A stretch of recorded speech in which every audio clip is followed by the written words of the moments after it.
listening to Reset Race. You now tuned in to Reset Race. You're listening to Reset Race. You're now tuned in to Reset Race. What? Put them back on the grill again. We grilling them. Put them back on the grill again. We grilling them. Put them back on the grill again. We grilling them. Back on the grill again. We grilling them. You're listening to Reset Race. ADOS need reparations to make America great.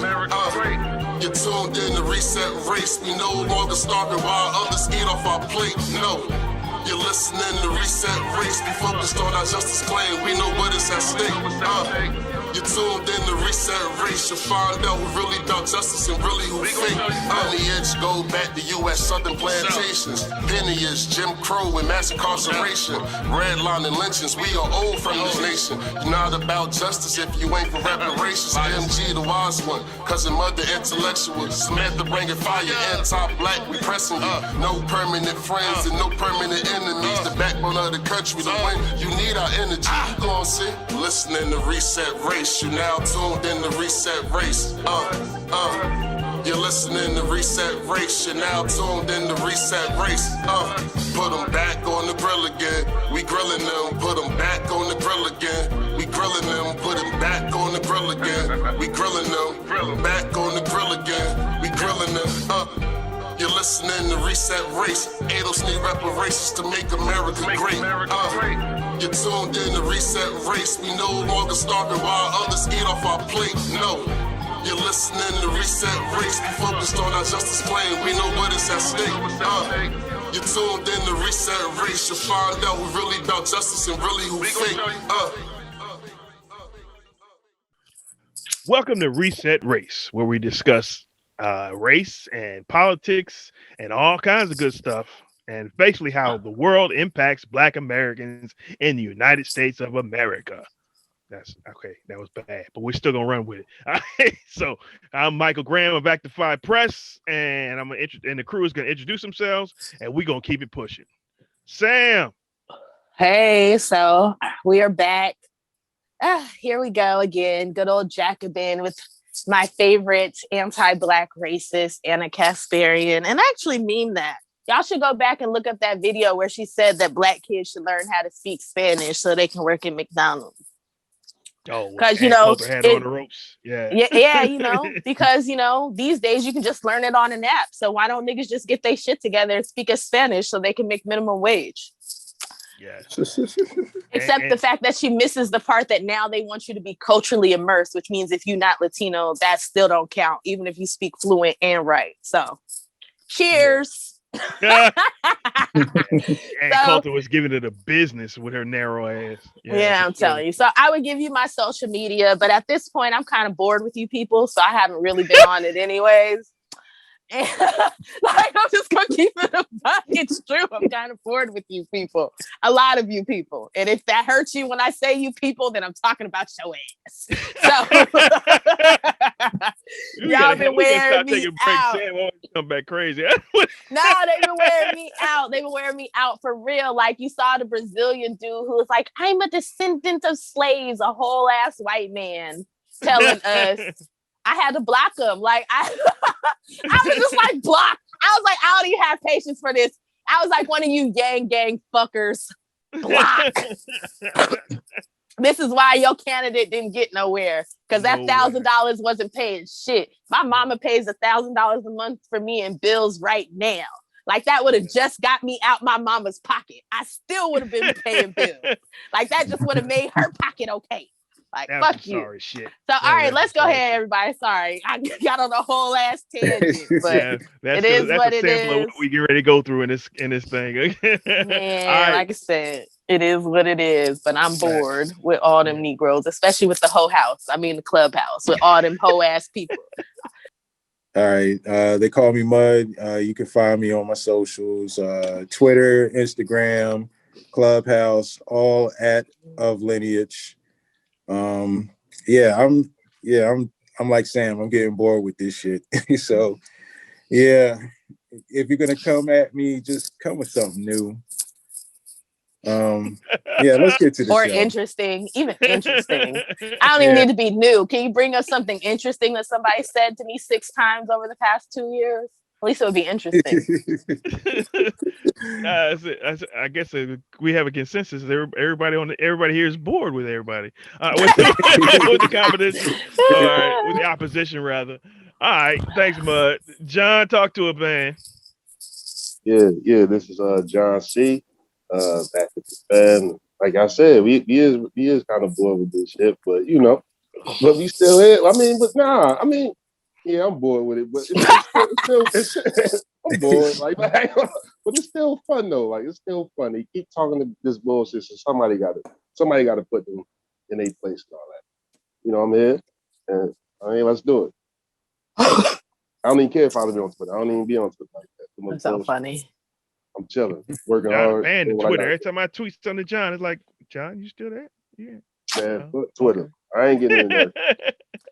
Twitter be awesome. I live in the real. I'm trying to do some work. I'm trying to do some real work for my people. I ain't doing all that. Yeah, there is right now. There is far too much bullshit going on. But I feel you. I feel you. 100%. I guess all I know is for how much time people be spending in other people's heads rent free. Like people need some checks around this bitch because y'all spend way too much time thinking about motherfuckers who don't matter. For sure. Sorry. You got reparations for real. That's what I'm saying. Niggas just bugging, but it is what it is. Yeah. Yeah, what it is. It is what it is. All right. So black capitalism won't help black workers. Thank you, late guy. Mercer wrote that book how many years ago? Mercer wrote Color of Money. How many years ago did Mercer Baradaran write Color of Money? Like, and she wrote it well. Like, yeah. We've been talking about why it. Why is he talking about it? Where's Mercer? I know she's on the Biden team now. Where Mercer? Can we bring in somebody who knows what they talk about? But that's the thing. That's the wild thing. This is the black capitalism is code for reparations. I don't know if y'all know that. For leftists, black capitalism is code for reparations. Yeah. I guess. Yeah. I don't. You know what? Never mind. they trying to say. Never mind. Let me tell you. I'm just so past this stuff. Like you guys don't understand. Like I'm so past it. Like I'm so ready for Mad Max. You don't understand. I'm ready for Mad Max. I'm ready for the fucking Hunger Games. Yes, I'm too old to go in the games, but fuck it. I volunteer, goddammit. Like I'm exhausted. Just get it over with. I'm exhausted with this shit. Like this shit is so stupid. I'm so tired of being like, well, we should do UBI for everybody, but fuck you guys because that was a long time ago. So now everybody should just be the same. Now, fuck you then. And everybody should be broke like us. Fuck you. Everybody should be broke like us. Fuck you. Yeah, exactly. Oh, so now you can't get a job? Sorry. Welcome to being black. Like, oh, you're afraid you're going to lose your job? Welcome. You're afraid you're going to lose your house? Fuck you. Yeah, that happens to us too. Like, I don't care anymore. Like, everybody wants us to care about them, but they don't care about us. And I'm really over like the whole moment of this. And it's just like, I'm literally out here like, yeah, we should have UBI. Yeah, we should do wealth redistribution. Yeah, we should fix you bastards who don't give a fuck about black people. And y'all can't even just be like, yes, we should, and you should get reparations. So fine, if y'all don't want to give us nothing, fuck you. I don't care anymore. Exactly. Why? Because fuck it, that's why. You don't give a fuck about me. I don't give a fuck about you at all. Especially because, like, and I think, and now that I'm thinking about it, yeah, I think I'm thinking this now. It just occurred to me. I think it just occurred to me that this may be their biggest problem with this is they were not begging for affirmation from these folks. That may be one of the biggest issues they have with all this shit. Just thought about it. Yeah, because they're so used to us having to sit here and lick their balls for nothing. Like, out here licking balls and you're not even getting nothing. You didn't get no head. You didn't get no nothing. You didn't get to come. You just out here licking balls. Dirty balls like that. Ain't even getting Uber money. on some R. Kelly dirty sweat balls. Even dropping in that sweatsuit. He dropped in that sweatsuit for like 3 weeks. He's like, come here, baby. Come get this. That nigga's crazy. It's bullshit. All right, remember Sam started this shit. I don't want to hear no sexual harassment shit come from me. Yes, send all of your complaints to This send all video of is your from complaints about Jacobin. my Hold on. I'm not there yet. Send all of your complaints to my vulgarity to @me17trillion because I probably won't even look at it because I don't really give a fuck right now. So any complaints you have, feel Sam is free transitioning. to take it up with me anytime you see me online. And I may say, yeah, or I may tell you to go fuck yourself. So it depends on what my mood is. So enjoy. Happy 2021, bitches. Damn. You taking the new year off? Right. This is Anna Kasparian's show on Jacobin. She this Nando dude is usually her co-host, but they have a stand-in Paul, somebody brown guy. Somebody That's brown fine. also believes that we don't deserve shit. So that's pretty much who stands. They just choose a brown guy to stand next to Anna, and who also thinks we don't deserve shit. Is that a picture of Paul Robeson on the back in his back? You know these fools be Probably. mad, confused and shit. And Marvin Gaye? What the fuck? Man, you niggas don't deserve shit, but I love your culture. Anyway. Crazy. All right, so yeah, this is the name. The name of the video is, what was the name of the video, Sam?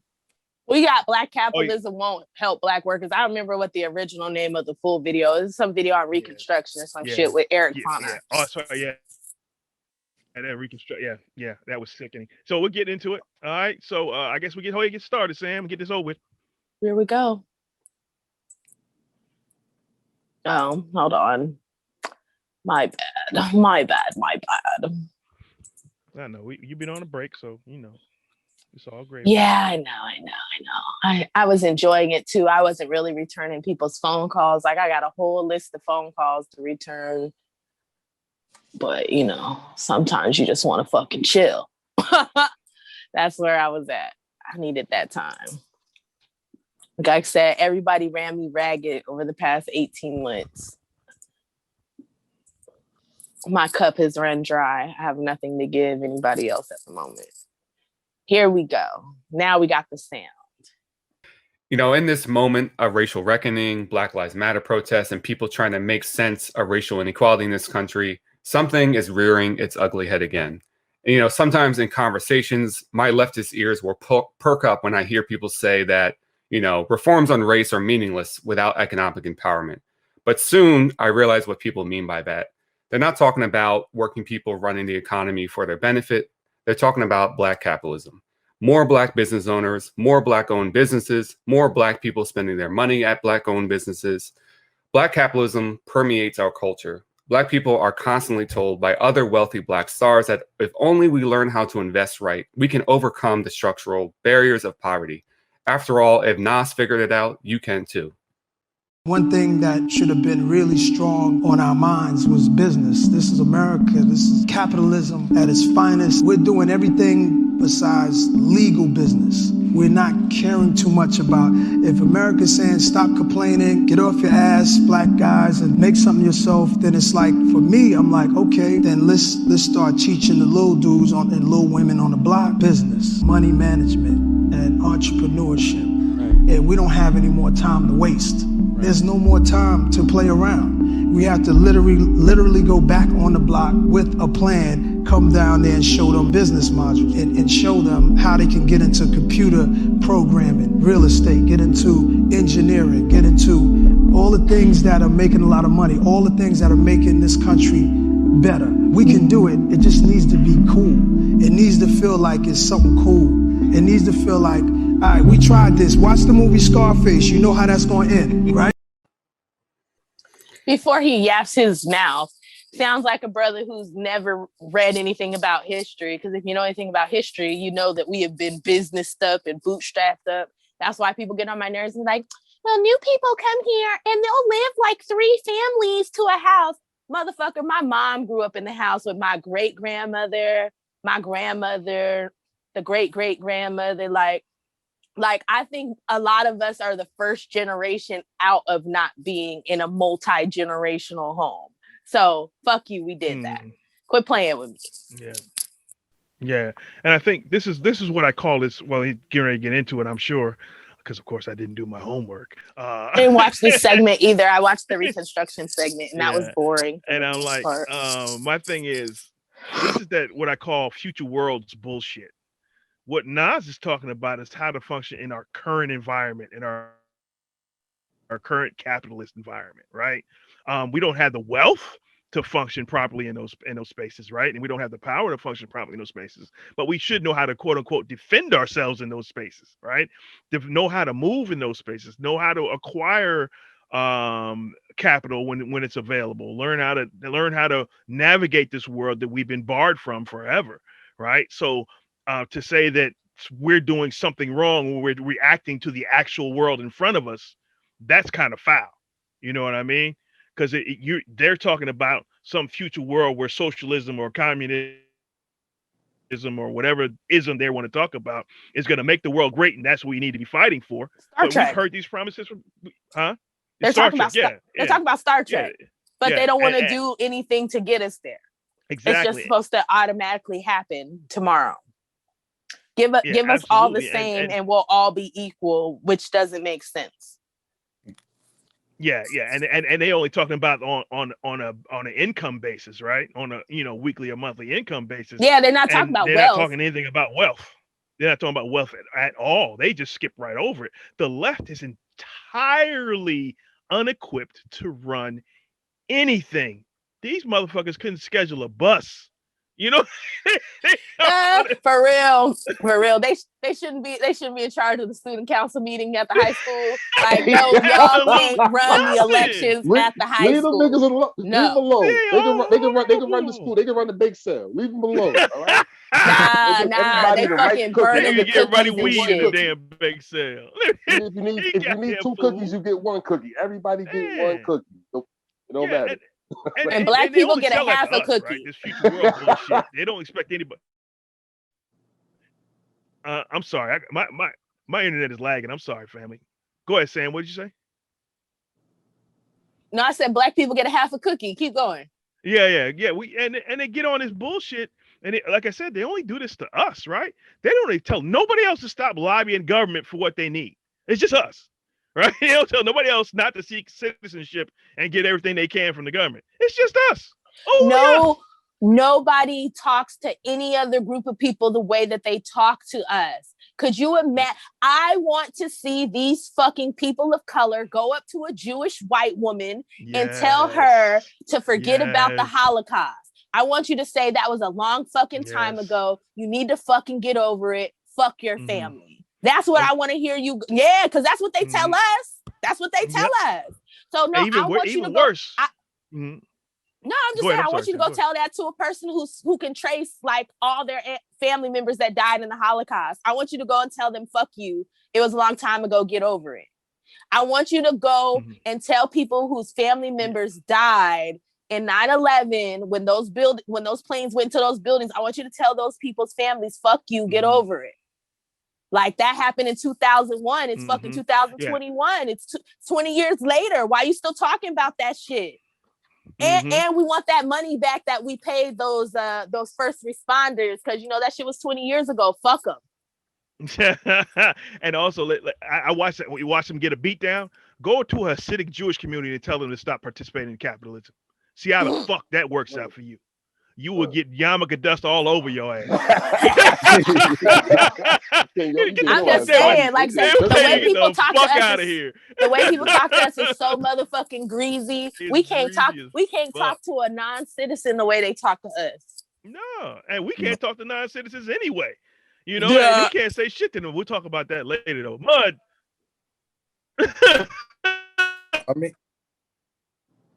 come on, Mud. Talk to us, man. Talk to me now. I mean, shit. You guys basically said everything I wanted to say because, like, this shit is frustrating because, like, they want to tell Nas that they're like lecturing Nas about how he should be telling the kids to a plan for a world that doesn't exist.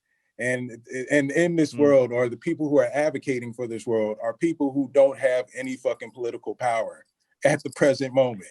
So they got the squad. Let me tell you, listen, Nas's advice His advice would have been better be like, listen, boys and girls, what you need to do is get out here and marry you a rich man or a rich woman. Because that's the only way you really gonna make it in this world. Mhm. It's either through winning the lottery or Mhm. jumping on the right dick or puss. This is your hopes and dreams. Because if you did not hit the lottery by birth, as in being born to somebody who was gonna leave you some shit, your next best option is to try to find somebody who can give that to you. Because Black business is a joke. And that's the thing. Like, can we stop pretending like it's not? Like, I know so many Black people who have started businesses, and that business is really charity. Like, you know, how many Black people own a Burlington's or a Ross or a Target? Like, let's keep it real. That's business. Amazon is business. One little store that you run that barely makes it out of the black every year is not a business. You're self-employed. Like, if you can't walk away from your business and it still run, you're self-employed. That's not a business. That's I mean, yeah, you're absolutely right. I mean, that's a good point. Yeah, and I think, I think that, you know, we. I'm sorry. Go ahead. I'm sorry. This lag is killing me, folks. I keep. No, you're good. Go ahead. Go ahead. Sorry. No, go ahead, MG. MG. Go ahead. No, go ahead, MG. This is. Go ahead, MG. Yo, connection sucks. Yeah, am I lagging too? No, you good. This lag is fucking signal me up. I forgot what I was gonna say. MG signal's been fucked up ever since that white man blew up Tennessee. Hashtag never forget, goddamn it, bitches. Never forget a whole white man blew up downtown Tennessee and we forgot about it a week later. That was some 1984 shit. I don't know. See, I love sci-fi. There was this show called Fringe, and they would just like go in. I remember Fringe. That was a good show. Yeah, but remember how shit would happen like a whole section of the city, and then they would just come up with like a makeup story and move on, like the shit never happened. That's what we did with the white man blowing up Tennessee or downtown Tennessee. Okay, go ahead, Mud. Did you have something since MG is a loss for words? Yeah, absolutely. Yeah, it went down a memory. I mean, shit. I guess. Can you hear me now? I'm sorry. Too. Yeah. Oh. Go ahead, Mike. Okay. Yeah, Black capitalism is a joke, but this is the thing. Like, the reason why it's a joke is because we don't have any fucking capital. So, like, this is the whole thing that he's not going to even touch on. He's gonna make this whole thing about us having the work controlling the means of production, the workers controlling the means of productions. That's going to be the whole argument he's going to go with, and he's never going to touch on the angle of us not having any capital, and that's why Black capitalism isn't a fucking thing. Blaming the victim? That's new. I've never seen leftists do that. Yeah. All right, thanks, Mud. John, what you got, man? Yeah, man. This whole shit, what he's doing, this shit funny as hell, because it's like, say they would never do no shit like that with a Jewish celebrity. Like, look how wrong it would sound. It was like every time the Jewish people talk about economic empowerment, they're talking about Jewish capitalism. Man, see how crazy that shit sounds? Let's talk about these. What you doing? Preach, John, preach. I mean, like, it's just a double standard. The thing about it now is, like, a lot of our celebrities don't even understand. He's talking like we have social capital. You know what I mean? Like, a lot of black people, they talk like we Irish people or we poor Latinos, or, you know what I mean? Like, everybody all confused about the shit. That's why he's talking. I understand what he's saying. We all understand what he's saying, but it's like, yo, bro, we don't got no bread. But what he's trying to do is he's trying to get black people on the side, because he know that we disproportionately poor, and he like, yo, if I get them to be on some old like wealth redistribution without paying the debt shit, then we definitely, you feel me? Like, I gotta get them, because you feel me? Like, real, like, it's bullshit. Like, it's straight up bullshit. He know what he doing. He playing games and shit. The fact that we want reparations is motherfucking black capitalism. Like he's talking like it's so many layers to this shit. Like, what he's doing, all the trickery he's doing is fucked up. You know what I mean? He being disingenuous, man. He's doing bullshit stuff. That's all I got. Yeah. That's it. Thank you, John. Yeah, and you're right. I mean, this is all a load of bullshit. And the wild shit to me is that these motherfuckers who have no power can't, and they'll never have power without us. Are They ain't never actually gonna have watching. power. Yeah, and they're watching the Democrats push forward with reparations with the HR 40 hearing on the 17th. After they told us to go fuck ourselves After they told us to go for fuck months with ourselves, Bernie and so they're after gonna Bernie. they not only command the black vote, right? They are going to solidify their position with the black vote, and Especially that older black vote. Mhm. absolutely. And the left is done. They are absolutely washed. Absolutely washed, and it's totally self-inflicted. Fuck them. Fuck 'em. Good for them. All right. Everybody good on Well, that? all right. Well, I'm All right, let's keep it gonna pushing, I'm family. gonna play some more. Sorry, give me a second. Oh, forgive me. I moved the remote.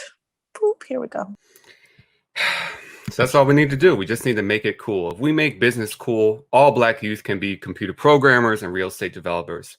We're told that these deep inequalities don't need public policy to address. We can just use consumerism, especially since the summer of protests, Black and white liberals are increasingly focusing on buying Black. Following a summer full of national headlines around George Floyd, Breonna Taylor, Black Lives Matter, and the coronavirus, a new movement emerged called Buy Black, highlighting Black-owned businesses and giving them much-needed support. According to the latest statistics from the U.S. Census Bureau's annual business survey, minorities own an estimated 1 million businesses in the U.S. Of those, just 12% were Black-owned. And according to Yelp, mentions of Black-owned in reviews are up 617% this summer compared to last. Consumers are eager to seek out, find, and support Black-owned businesses. Tara Lewis is a Yelp trends expert. In fact, just this past summer, on Yelp, we noticed a 6,520% increase in searches for Black-owned businesses. Looking at those numbers, I mean, what does that tell you? It tells you that people are really interested in putting their dollars where their values are and what they care about the most. If they have a choice to spend at multiple different places, and right now that they really want to support the Black community, supporting Black-owned businesses with your dollars is a great way to do that. So in the 1950s, we were told that what's good for General Motors is good for America. And Black capitalism tells us that what is good for one Black business owner is good for all Black people. Somehow, the majority of Black working class people benefit when some Black individuals and their companies get rich. If you can't tell from the tone of my voice, I think this is a fatally flawed idea. But this is not a new idea. Booker T. Washington in the late 19th century told Black people to stop pressing for political solutions and align your interests with the business elite. Marcus Garvey galvanized millions of Black people around the idea that the establishment of Black businesses would lead to Black independence and glory. Some of the most successful Black businesses were owned by the Nation of Islam, and Malcolm X also extolled the virtues of Black capitalism. So our people not only have to be re-educated to the importance of supporting Black business, but the Black man himself has to be made aware of the importance of going into business. And once you and I go into business, we own and operate at least the businesses in our community. What we will be doing is developing a situation wherein we will actually be able to create employment for the people in the community. And once you can create some employment in the community where you live, it will eliminate the necessity of you and me having to act ignorantly and disgracefully, boycotting and picketing some cracker someplace else, trying to beg him for a job.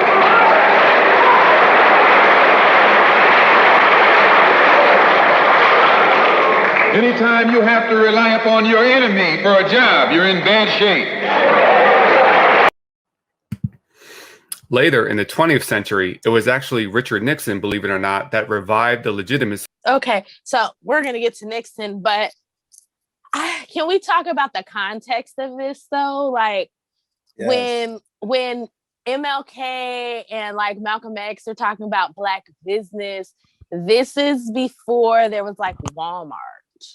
Like, you know what I mean? This is when having a couple of little businesses, you could hire the kids in your community. Like it was a different, I just get tired of us talking about history like out of context, like as if everything is the same right now as it was in 1965.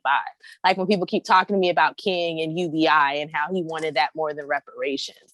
But it's like, yeah, but that was before we had this massive wealth stratification. Like if they would have just did a UBI back then, like, yeah, shit would have been better. But we're in a completely different space and time now. Like the money's different. So I'm burnt out on these people. And this dude, like I said, it just feels out of context. And then I get it. He's going to get into the Nixon thing, which Mercer Baradaran talked about in her book, Color of Money. If you haven't read it, read it. It's on Audible. It can read itself to you. No excuses.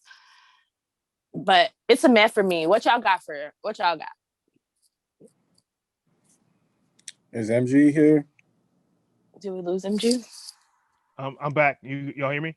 Yeah, we hear you. All right, I'm gonna try to shift to my phone. Y'all keep pushing. Okay. John, you want to go or? Nah, bud, you go ahead, kick it off, cousin.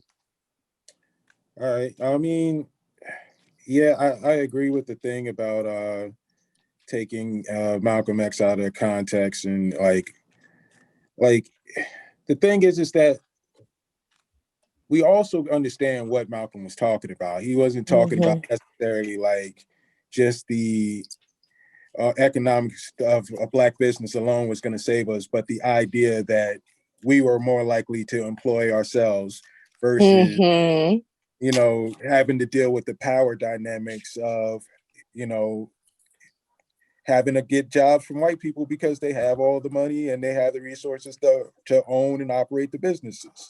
So like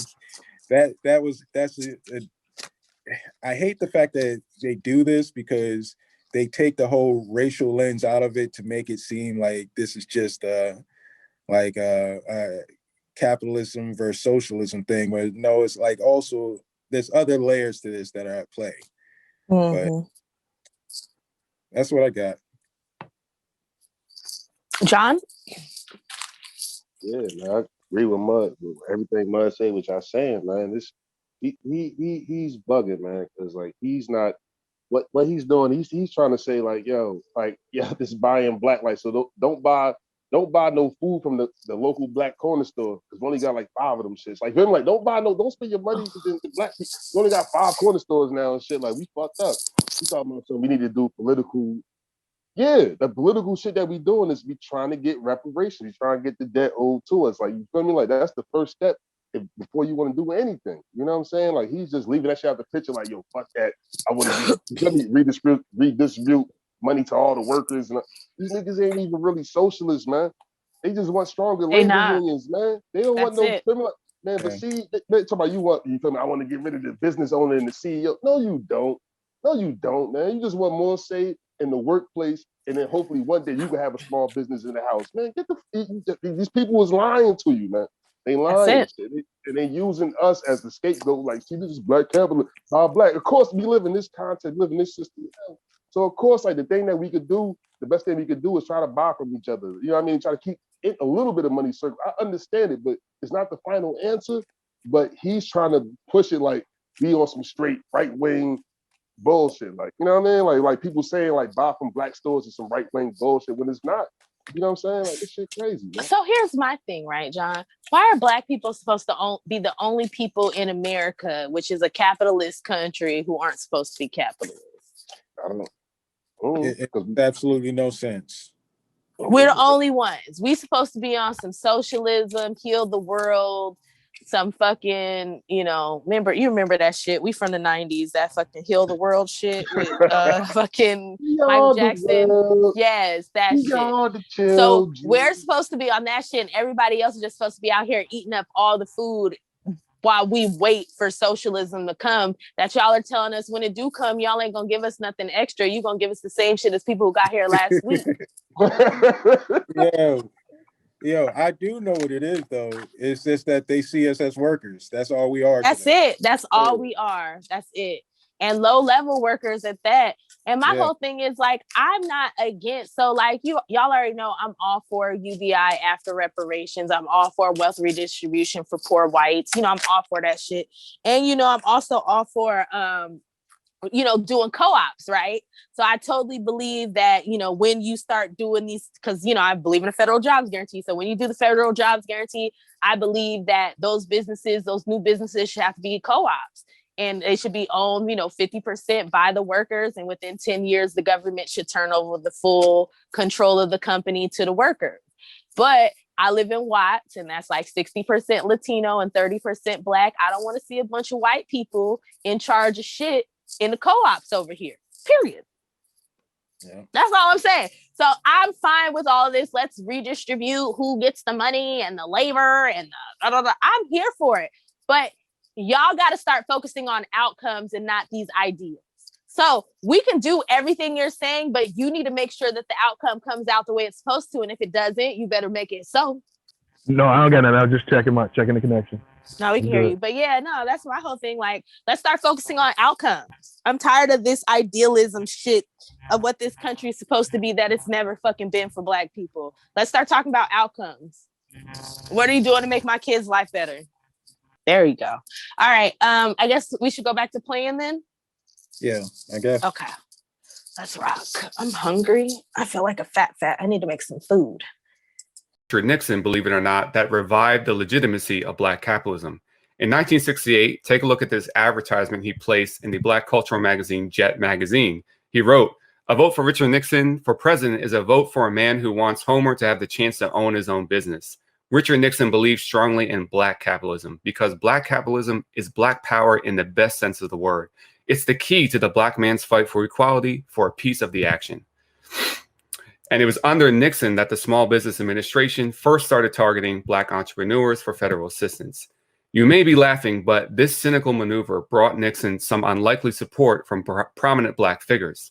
People like James Brown, the NFL star and supposed militant Jim Brown, and Sammy Davis Jr. all endorsed Nixon in 1972. In fact, at an event during his re-election campaign, Malcolm X's widow, Betty Shabazz, was in attendance of all people. But there was another Nixon supporter who attempted one of the biggest experiments in Black capitalism, and that was Floyd McKissick. McKissick was a leader of CORE, the Congress of Racial Equality, which coordinated some of the most iconic civil disobedience actions of the civil rights movement, like the Freedom Rides. McKissick left CORE in the late 1960s, and he started McKissick Enterprises and pursued the building of Soul City. Soul City was supposed to be a town built by Black wealth and for Black people. Black people want to have the choice to live where they want to. A Negro leader today announced plans for creation of a Black-built, Black-owned town to be called Soul City in North Carolina. In this new town, persons will be able to control their own destinies. Seeing this whole thing being transformed was the most liberating thing I've ever experienced in my lifetime. Affordable housing, people were going to get jobs. That's what made sense back then. We thought we had a very good plan in place. And the question then was how we could execute any of it. Even as President Nixon on down were trying to make a case that they were very supportive. On the ground, we didn't have the dollars. Soul City failed because even this capitalist project needed massive investments from the federal government to succeed, and that investment wasn't there. Ironically, in order to make this symbol of Black independence work, McKinney... Before you get started, NG, I'd like to start by saying this dude is some dry ass shit. Paul, you are dry. And go ahead, NG. I'll let you go first after that. I thought he was J. Cole brother. He started talking. He's dry. He's salty and cracker dry. Like, I need some fucking water or some juice or some wine or some shit to fucking push this shit down my throat. Go ahead, MG. You go first. This is painful, even though I've been in and out. And this is the thing. He's framing this as if we're making this mistake for trying to access the American dream. You see what I mean? This is victim blaming. He's admitting that the federal government should have put funds into this, just like they did for Levittown in Pennsylvania. Exactly. Right? Exactly. Like they did for everybody else. And he's framing it as if we were foolish to try to access the American dream. And that to me is some foul shit, right? First of all, fuck him for trying to frame it this way. Second of all, what does he think he's going to accomplish? He's not going to turn black folks into socialists or communists with this rhetoric, because the only people who's going to listen to him are the people that are on his side already, right? And when you frame it as if, yeah, you guys fucked up, but by thinking you should get everything everybody else got, that's a fucked up way to frame it. That is it's infantilization of our community. And then they wonder why we don't fuck with them. Jesus Christ, this is horrible. John, what you got, man? Nah, man, you're right. I mean, this shit, he terrible. J. Cole, bastard brother. That's why he bugging out, man, because like, it's like he just showed this clip and within this context of Soul City and everything like that. And then it got down to like, we ain't had a capital. All this made me think like, damn, in the late 60s and early 70s, they really should have went hard for reparations in the black agenda right then. Like that was the time, for real. That was the time. Like, what's wrong with having them all black, you know? Yeah, we shouldn't let him get off the mat. We shouldn't let him get off the mat for sure.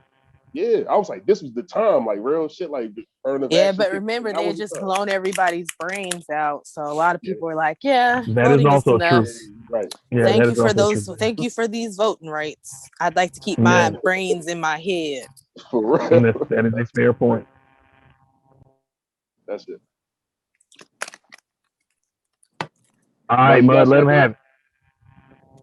No, I mean, it's basically, y'all said it, because, I mean, look, we're trying to deal with the society that we're actually living in. Like, you can't keep selling motherfuckers like these pipe dreams that you haven't fleshed out yourselves. And you're not even in a position to even try to flesh it out if you could. I mean, if you wanted to. Like, so, yeah, obviously, like, motherfuckers are going to deal with the tools that they have. The problem is that like they're trying to make something out of nothing. and that's the problem that we're running into. No one wants to deal with the fact that we don't have anything. And socialism isn't going to change that for us. Like, it's just going to make sure that we're stuck in this position where we have to be the workers, where there are still going to be people who have resources because they had it from the old times. And now we're going to be in a new system where we're going to have to live the socialist experience, and we're not going to have any other options. Yeah, I think I agree, Mud. These folks, every time I watch this shit, I mean, we all recognize we're bored with these arguments, but it seems like they're getting worse and worse and worse. It seems like they're running so hard from our reparations or our repair that they're forming arguments that don't make sense on any level. And this is a patently racist argument. Why would you make an argument that has no logical grounding, and it infantilizes and minimizes the plight of the people who you're trying to talk to? Either you're trying to talk to white supremacists, or you're trying to confirm that white supremacy is a good path for the rest of the people. But that's what the left does, right? The left always courts white supremacists in lieu of black people. Yeah, that's a good point, Sam. That's a very good point. So why would they change just because they moved further left? Like, they're still not our friends or our allies. And never will be at this point. I don't see it happening. Like, people remember that dude was the inner mind's eye. He was all in his feelings when I said that the coalitions are to be built to the right. But to be honest, I'd rather deal with a racist who doesn't like black people, but it's like, if you take your money and go over there, I'll go over here. We can all live in peace. I'll take that over the leftist who is like, well, I love black people, but fuck you niggers getting anything. Sorry. Like, I'm gonna take my shit and run. Like, I don't care if the racist stays racist. Like, my goal is not to end racism in my lifetime. I don't believe that we can end racism in my lifetime. I think we can end it in my grandchildren's lifetime, maybe, if we start making steps now. But no, it's not going to happen overnight. Old racist people and young racist people. Remember, you got 16, 17, 18-year-old white kids on fucking TikTok talking about niggers. Like, let's keep it a buck. So no, I don't think it's going to change overnight. And that's not my goal. My goal is for you to give me and my family my fucking money so we can go and do what we want with it. And I'll tell you this, a lot of us ain't trying to move next to y'all. A lot of us are going to go try to build our own shit somewhere and have a good little life because that's what we want. We want peace. And living with y'all isn't always peaceful. Yeah, I think because people overrate the draw of living with white people. The bottom line is that they have more resources, they have better schools, and they more than likely have clean running water. You know what I mean? You're not so worried about getting lead in your Yeah. water when you live next to a bunch of white people. Let's keep Yeah, that a buck. exactly. It's not that they're so special to live next to. It's just the fact that this is where you're pretty much you're close to being guaranteed of having a decent life is your proximity to your physical proximity to white people, not the whiteness, but to white people, because they're going to make sure they get everything they're supposed to get, and America's going to listen. Yeah. All right. Anybody else got anything before we move on? No, I'm good. I'm ready to keep it pushing. If y'all are, like I said, I'm over. Yeah, it's a mess for me. So, all right, let's see what else this dude's got to say. All right. All right, here we go. Boom. Soul City failed because even this capitalist project needed massive investments from the federal government to succeed, and that investment wasn't there. Ironically, in order to make this symbol of Black independence work, McKinnock had to beg Nixon and other powerful white men for the money to make it possible. But even if the investment was there, it would fail to improve the lives of a substantial number of Black working people. Fuck you, first of all. Again, everybody goes to government to beg for money. How much money has Elon Musk? How much money has Elon Musk got from the government to do all of the shit that he does with Tesla? And he about to get a whole nother check. So can we not pretend like white people don't have government? Fucking Amazon has government contracts. Quit fucking with me. Quit playing me. I'm not stupid. I'm Black, but I'm not stupid. How the fuck are you gonna try to shame people? He sounds like a fucking hotep. Quit begging a white man. Quit begging a white man for that money. You know what I mean? Being American. This motherfucker skipped over being a leftist and became a hotep. Yeah. I guess is why he looks like J. Cole's little brother. God damn. What you got, bud? God damn. But the thing is that he was just telling us that the better idea is to go with with the government, essentially. Like, instead of just, Black capitalism, go with the government. Now that we like motherfuckers were trying to get resources from the government because it's Nixon, he's going to demonize that whole thing like it's like a stupid idea. But motherfucker, that's what you want motherfuckers to do. So I don't know. Like, that's what everybody else does. Yeah, they play this hypocritical game with us, and I'm tired of it. Government's so terrible, but they want that UBI. Yeah, but the wild shit is Nixon was our last progressive president. He got the EPA under him, all this other shit under him. You know what I mean? He got all this progressive shit under Nixon that everybody's been clawing back since then. And we're the only ones that ain't supposed to get progressive shit from an asshole? Fuck out of here. Well, remember, we was the only ones who wasn't supposed to go to Trump when he was in office and ask for shit, even though everybody else got shit. Latinos got an Empowerment Act, Asians got an Empowerment Act, and Negroes got speeches talking about how we're not going to make deals with the devil. We done had every president we've ever had has been an anti-Black racist, including fucking Barack Obama. So I need y'all to quit playing with me like we haven't been having to make deals with racists the entire time we've been in this country to do anything. Period. Yeah, this shit is crazy. God damn, this dude is a straight up and down racist. He's a beige racist. What the fuck, man? Everybody good there? I'm sorry, Sam. I just had to stop that. I'm sorry. Yes, John's up. I had to stop that begging shit. Fuck him. I don't do the problem shit. Nah, go ahead, John. Don't even do it. Don't even do it to him. Let J. Cole, little bastard brother, just do his thing. Let him just stay over here. But this motherfucker, basically what he talking about Richard Nixon and shit. And I don't fuck with Richard Nixon, but at the end of the day, man, you gotta say it's the 70s, motherfucking. We just came out civil rights, the Vietnam War. It's a different. We get in affirmative action. So you know what I mean. And You got it's about black self-empowerment. You know what I mean? This is the old way that we used to think and shit like that. So why wouldn't it be, feel me, like James Brown is going to Richard Nixon on some black bootstrap shit, but he's still trying to get, you feel me, government grants and protections and shit like that, though. You know what I mean? Even though this is a Republican, but it's still wealth redistribution and shit like that. Nixon ain't do it because Nixon is a fucking racist. Just like all the other presidents, like Sam said, he's a racist. But like he's trying to act like motherfucking like asking for then like it don't matter who in office. Like you think like guess who granted 3 million Latinos amnesty? Ronald Reagan. They're one of the most racist presidents and vile evil people on this fucking planet. Ronald Reagan gave like millions of Latino illegal immigrants amnesty. And you think they wasn't going to fucking meet with Ronald Reagan, even though Ronald Reagan don't even probably like them motherfuckers? Like, that's the game we gotta play. I agree with what y'all said, man. And Beige J. Cole little brother, we know what game he's playing. These arguments is the Beige Hotep. Yeah. We're just the only people who are supposed to always be moral when we are surrounded by immoral people. Like, no, we're gonna start playing how you play. Like shit. When I was a kid, my dad got me a shirt that said, if I can't win, I don't want to play. I'm gonna play like you dirty motherfuckers.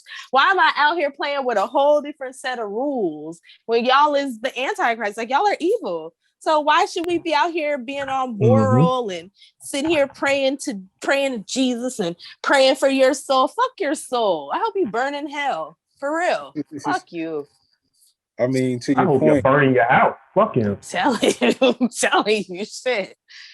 I mean, to your point, like they spend all their time trying to like woo over all these like racist working class voters, white working class voters, and then like we're not supposed to like deal with any of these people in power that might be conservative or whatever. But the reality is that a lot of these conservative presidents, they actually have the flexibility to do progressive shit, unlike the people that are supposed to be progressive. For some reason, fact. It always works like that. Like if we think about these motherfuckers, like Reagan, like John was saying, also did reparations for the Japanese. Like if we think about fucking, Lyndon Baines Johnson, like I mean, we don't think of him as a fucking leftist. And he was a racist, a real racist. I call you nigga to your face racist. Give me my donut, nigga. Give me my donut, nigga. Billy, I ain't calling you Billy, nigga. He was bugging. But he's like, I'm gonna sign that Civil Rights Act, though. That shit crazy. Exactly. It wasn't fucking John Kennedy that did that shit. So like we gotta we gotta stop playing this game where we can't negotiate with the bad guys. We negotiate with everybody. Yeah, I think we did it. We went a long way to, and Ice Cube played a role in this to break people of that habit to think that we can't play ball like everybody else. You know, everybody wants to play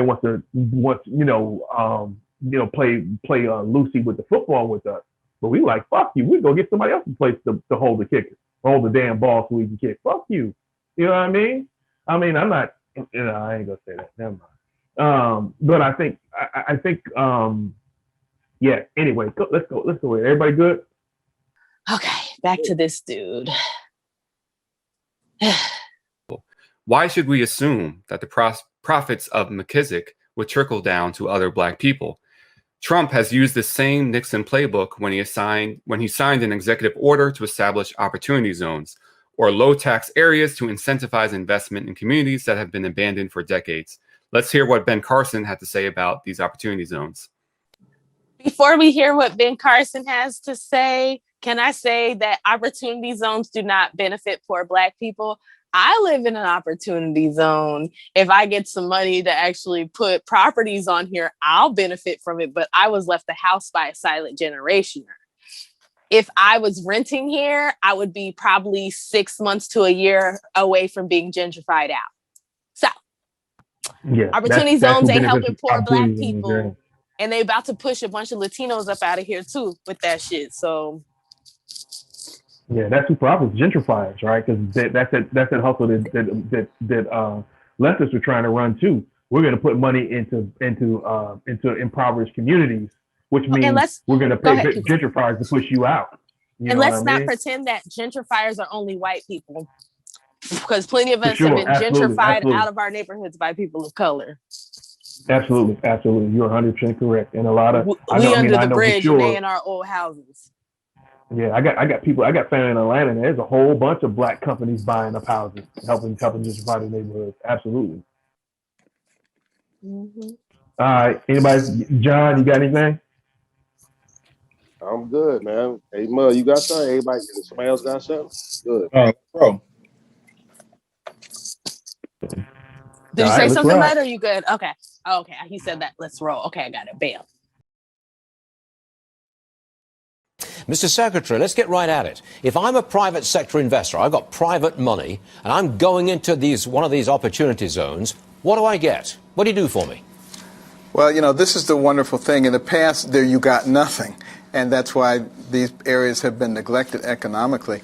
But now you can take your unrealized capital gains and you can invest them into one of the opportunity funds long term. If you're willing to leave it in there for 5 years, you get a 10% decrement on the taxes that you would owe on that capital gains. Leaving in an extra 2 years, you get another 5%.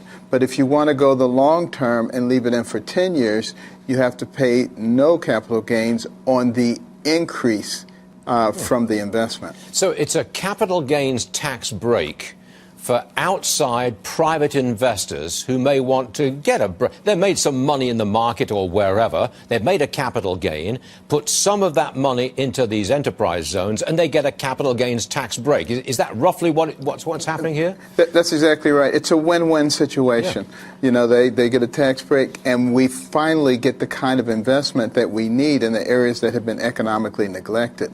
And then we couple that with some of the many other programs that we have, like the RAD program, the Rental Assistance Demonstration, which create public-private partnerships and really takes over the public housing stock and converts it into something that is really nice. And those and the new market tax credits and all of these things together give us a possibility of doing something that has not been done before.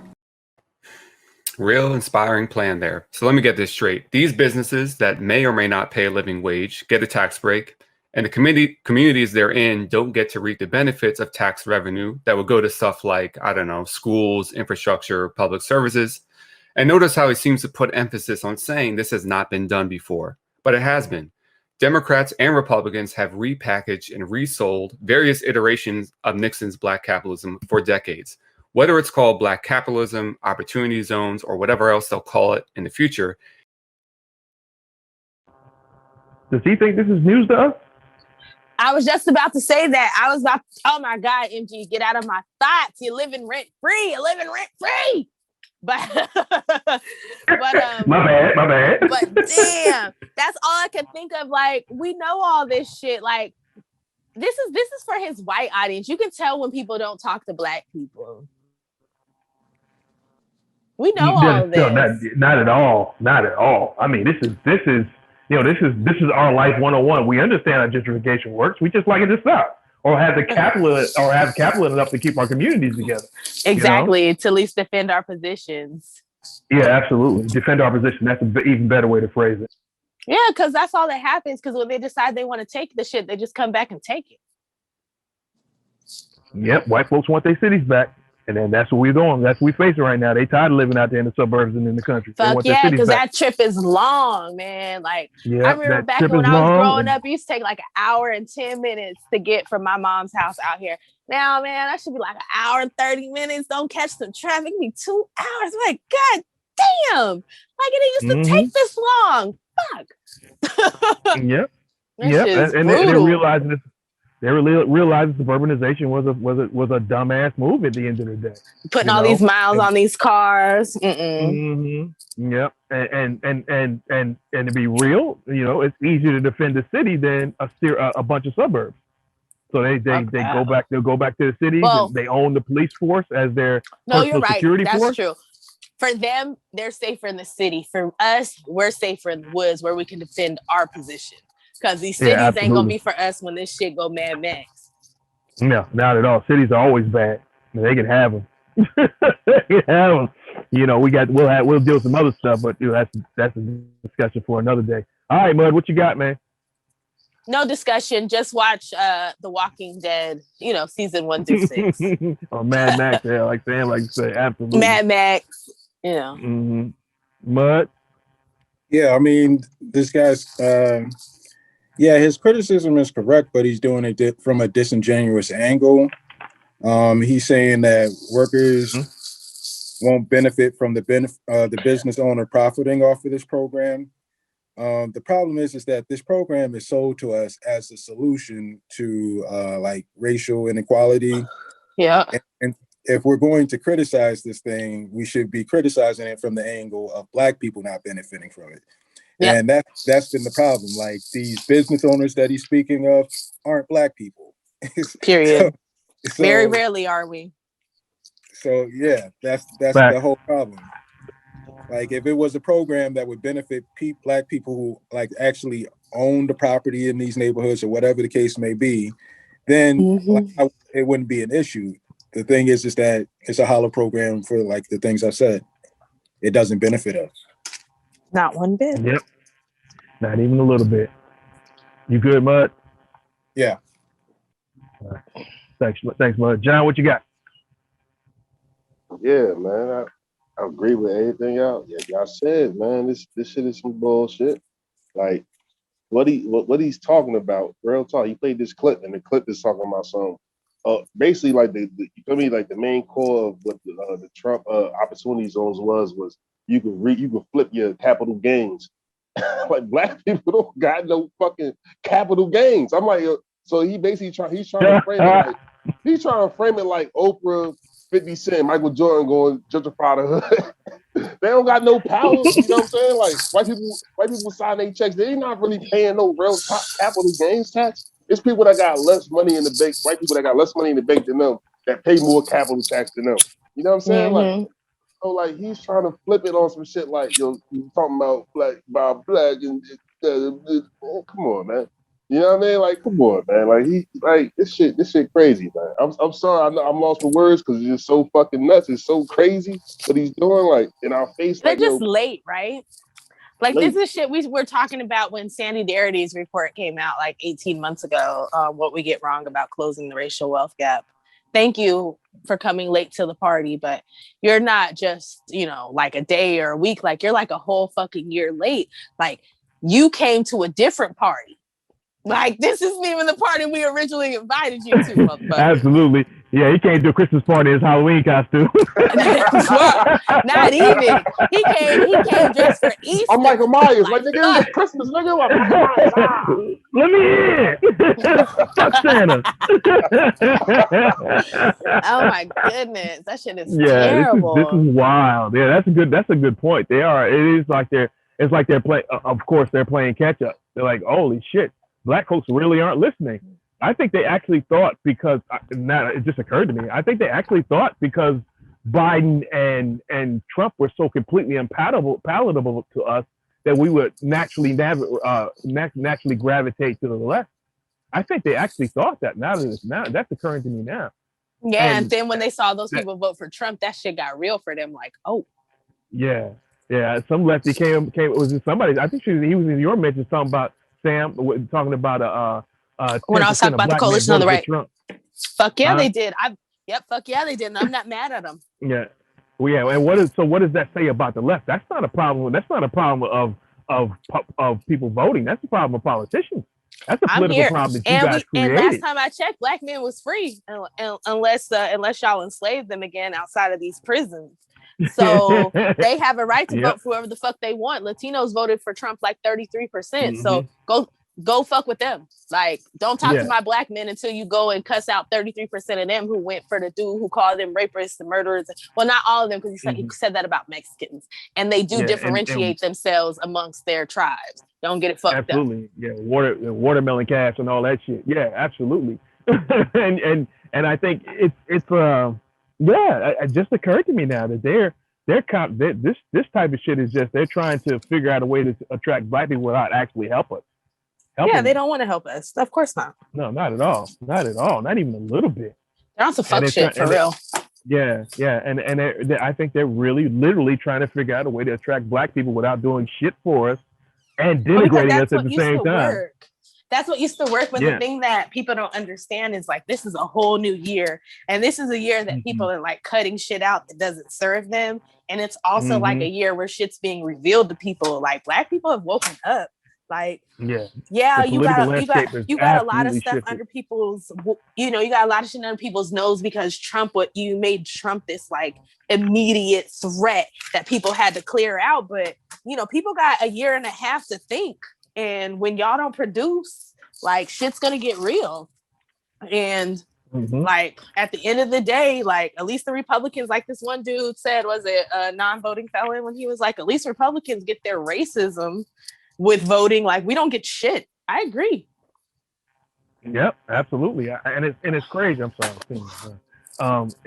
It's crazy that people are actually think that this is something that's attracted to us. I mean, like you said, Sam, it's like they don't have any Black people in their circles that really knows what's going on. It's like they're completely playing catch up over and over again. And this is the left is dead. They're absolutely dead. They don't even know it. That's the worst part. Yeah, they're flouncing around, and they're still wondering why we're not attracted to their positions in mass. Because it doesn't benefit us, and that's the problem, right? Like they don't realize that, and it's just like they're so used to us being like dumb, deaf, and blind, right? But it's like, or desperate more than anything. Like, no, we see how this little game that y'all play all the time plays out, and we're kind of over it. So we're not going to play your game anymore. We're going to do something else. And then they're like, well, wait, what do you mean? It's like, no, this shit's over. Like, we did this. We played this game, and y'all fucked it up. It's over. Yep. And it's like Mud often says, and he said it in the early, that that the left has no power. They can't even control the squad anymore. You know what I mean? They scream at AOC. They scream at AOC all day long, telling them you are sold us out. And AOC just going on about a minute, whatever, nigga. I'm cashing checks. Fuck you. Yeah. And you get what the fuck you like. They say you get the politics you deserve. That's where welcome to our world. Fuck you. Exactly, and that's exactly what AOC tells them to kick rocks. She was like, no, I'm gonna do what I'm gonna get on Twitter and keep pretending like I'm doing stuff because most of y'all ain't paying attention. Yeah, and doing keep it pushing. Anyway. That's it. And the ones that are talking shit can't keep it together. Can't do anything. I know the goddamn power. What are you gonna do? You ain't got no money. You ain't got nothing. Nope. You ain't got nothing but that goddamn Twitter account. Fuck you. That's it. Yep. And they fucked up because we are the voting power. You know what I mean? They don't have enough white people do this shit. You know what I mean? Hispanics ain't listening to them at all. So we were the only game for them in town. But they tried to play us, and they get played the fucking selves. All right, I'm sorry. Y'all, John, did you go? I'm sorry. I've been just yapping. Oh, you good? Y'all going off. Y'all going off, man. Fuck it. This motherfucker, like, real shit. Like, the thing about it, like, you're right. They scared because, a lot of Black men voted for Trump the last election cycle. But I think that the thing about it is it's all types of shit to this shit. It's like Democrats been fucking us over for so long and shit. Trump comes along.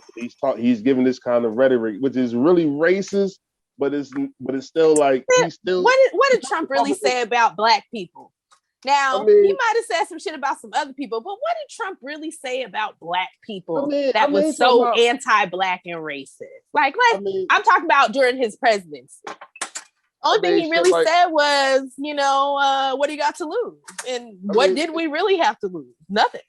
I mean, it's right wing dog whistling. I mean, to me, it's like, yo, real, when the looting start, the shooting start, and George Floyd, y'all wilding out. George Floyd, you disgracing his name, like like, but still be like, I'm freeing Lil Wayne. I free Lil Wayne. Chill out, nigga. Like, you feel me? Like, you played a different game. He played a whole different game and shit. That Republicans, he was the first Republican to try to court Black voters in like 30 years, sir.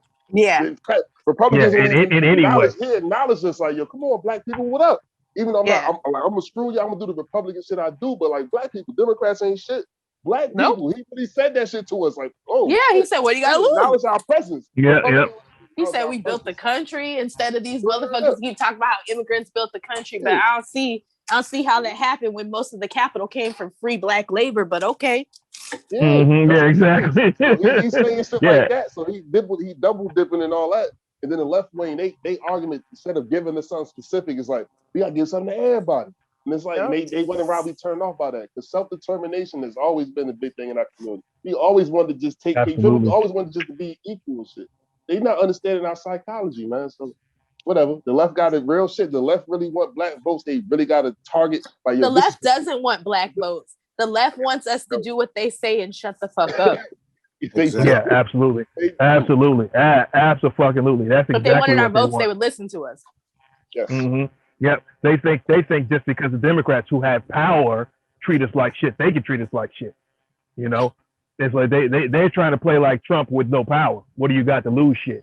You know what I mean? Yeah, Trump can say that because he has you power. don't want them to put you back in chains. Y'all putting me in chains, bastards. Like y'all getting on my nerves. Exactly. Yeah, exactly. But you guys ain't talking about freedom like Iron always says. If you're going to talk about people putting somebody in chains and you're not talking about freedom, you fucking up. Not the people voting. You know. So I think these folks. You know, I mean, we talk about the left all the time. That's what our show does. But it's just sad because they missed their moment because they didn't want to fuck with us, right? Yep. If they had again, if Bernie could have beat Hillary, you know, maybe not with reparations at that time, but if he had given us a little more or treated us with more respect, he might have stole something from Hillary. More respect, any respect, yeah.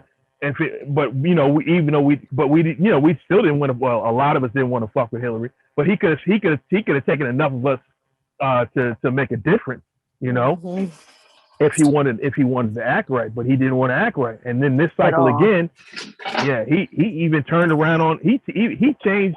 He went from open borders as a right wing plot to we got to keep the borders open. Yeah, he was on some bullshit. And then he wondered why white people was looking at him like, nah, bro. Yeah, and they're like, okay, and that was the problem. He didn't want to court us. They thought that they could do like the Democrats and shift to the Hispanic vote, and instead of they want to compete for the Hispanic or Hispanic/immigrant vote and compete for the white suburban vote, and also go around us like the Democrats are trying to do. Why the fuck would any logical person compete for some shit where everybody else is competing? Compete for the shit that's laying on. Grab the shit that's laying on the floor. You're because they hate black people. Wrestling other people. Yeah, that's what it boils down to. They're either afraid of black people or fear white backlash, or both. Both, because everybody's afraid of white people. And after the Capitol riots, I think people realized what time it was. Like these folks these folks don't play. Mm-hmm. And I think these Americans coming to the realization they're going to have to deal with these white supremacists, or they're going to tear the country apart. So they got choices to make. They don't have to deal with them for us. I don't give a fuck what your motivations are, but you need to start taking care of this problem. Otherwise, they're going to tear the country apart. You know, and I mean that's where we are. That's really where we are.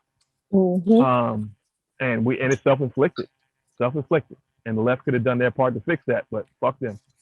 All right. Everybody got their good word in? Okay, cool. I'm back. I think Trump is a scumbag, but he does have a certain appeal. And I don't think the Democrats understand like the situation they set up for us, where they keep telling us they can't do shit for us because their hands are tied by some imaginary morality. And then we see a motherfucker like Trump who, you know, he may not be the most effective motherfucker, but he's willing to break all the rules to try to get shit done. So, like, we are tired of like this bullshit game that y'all playing with us, because even with the Democrats, y'all are willing to break all types of rules and play dirty to get these other things that you want done. But you're like, we see through the game. Essentially, we understand that you're not really fighting for us, and that's basically it. All right, I think everybody got everything in. Let me get the roll. We almost done. Yeah, I got mine. I'm ready to play. I'm ready. I was just waiting for Mud to finish. So, all right, let's rock. Yes, ma'am. Call it in the future, whether it's called Black capitalism, opportunity zones, or whatever else they'll call it in the future, it's built on a false premise. The idea that what is good for business is good for Black people, when our entire history has proven this idea to be false. We also need to get rid of the fantasy that small businesses are somehow inherently progressive. Now, I certainly don't put small businesses in the same category as corporate giants like Amazon, and many small businesses are run by genuinely good people, but often they are structurally incapable of providing the things that improve working people's lives. Sometimes they really can't pay a living wage or provide good health benefits, and there's just no way that the majority of people of any race are going to become business owners. Most will be working for someone else. The solution is not to double down on creating more small businesses, it's to build a labor movement and a strong welfare state. The majority of Black people have only made significant progress when there has been strong federal policies to redistribute wealth and power, expansions of the public sector, and the growth of the trade union movement. Let's look at some of the numbers on this. When it comes to the public sector, 20% of Black workers are employed in the public sector, which means they are disproportionately more likely to be in public employment. Around a third of these public sector jobs are unionized, so these are jobs that are more likely to offer stability, a living wage, and strong benefits. On the whole, Black workers in the public sector make almost 25% more in wages than a... So we're more likely to be in a union. So we already know the game. You know, you know what I mean? So we're more likely to already be in a strong union as opposed to the rest of the country. So they need to start playing catch up as opposed to denigrating us with all this other bullshit. What y'all think about that? Basically, like we know that the public sector is you feel me, is something that Black people really had to hug on. These federal, nobody here opposes a federal jobs guarantee. Nobody here opposes strong labor unions. None of that shit. But like what Army would say, shit like Black self-determination. You know what I mean? Like real talk. The thing about it is like you are demonizing the small Black business owner. That's what you're doing. I'm not going to demonize them, but it's not going to get us. Yes, it is. If you give reparations, yes, it is. Yes, it is. Yes, it is. Yes, I want small Black businesses all in my fucking hood. I'm like, what do you like? Yes, it is. It is like, you know what I mean. And he's trying to just sound like you're more likely to be. And we all agree with the federal. It's a mixed match of things that have to happen specifically for us because the way that our community is structured, what we've been through, you have to do things for us on every fucking level. You know what I'm saying? Like on every level, like. He's like, of course, like be more likely to be, but not really because we have no power in the motherfucking union. A Black person be a part of a team still, like you might see some Black stewards, a Black steward like MG, like I said, you in the military, you got a lot of Black drill sergeants, but no colonels and no generals. Like when you get to the top of that union, very little, a majority. Who the fuck really run that union? Like, you know what I'm saying? Like, so he's talking some bullshit. That's it. That's all I got.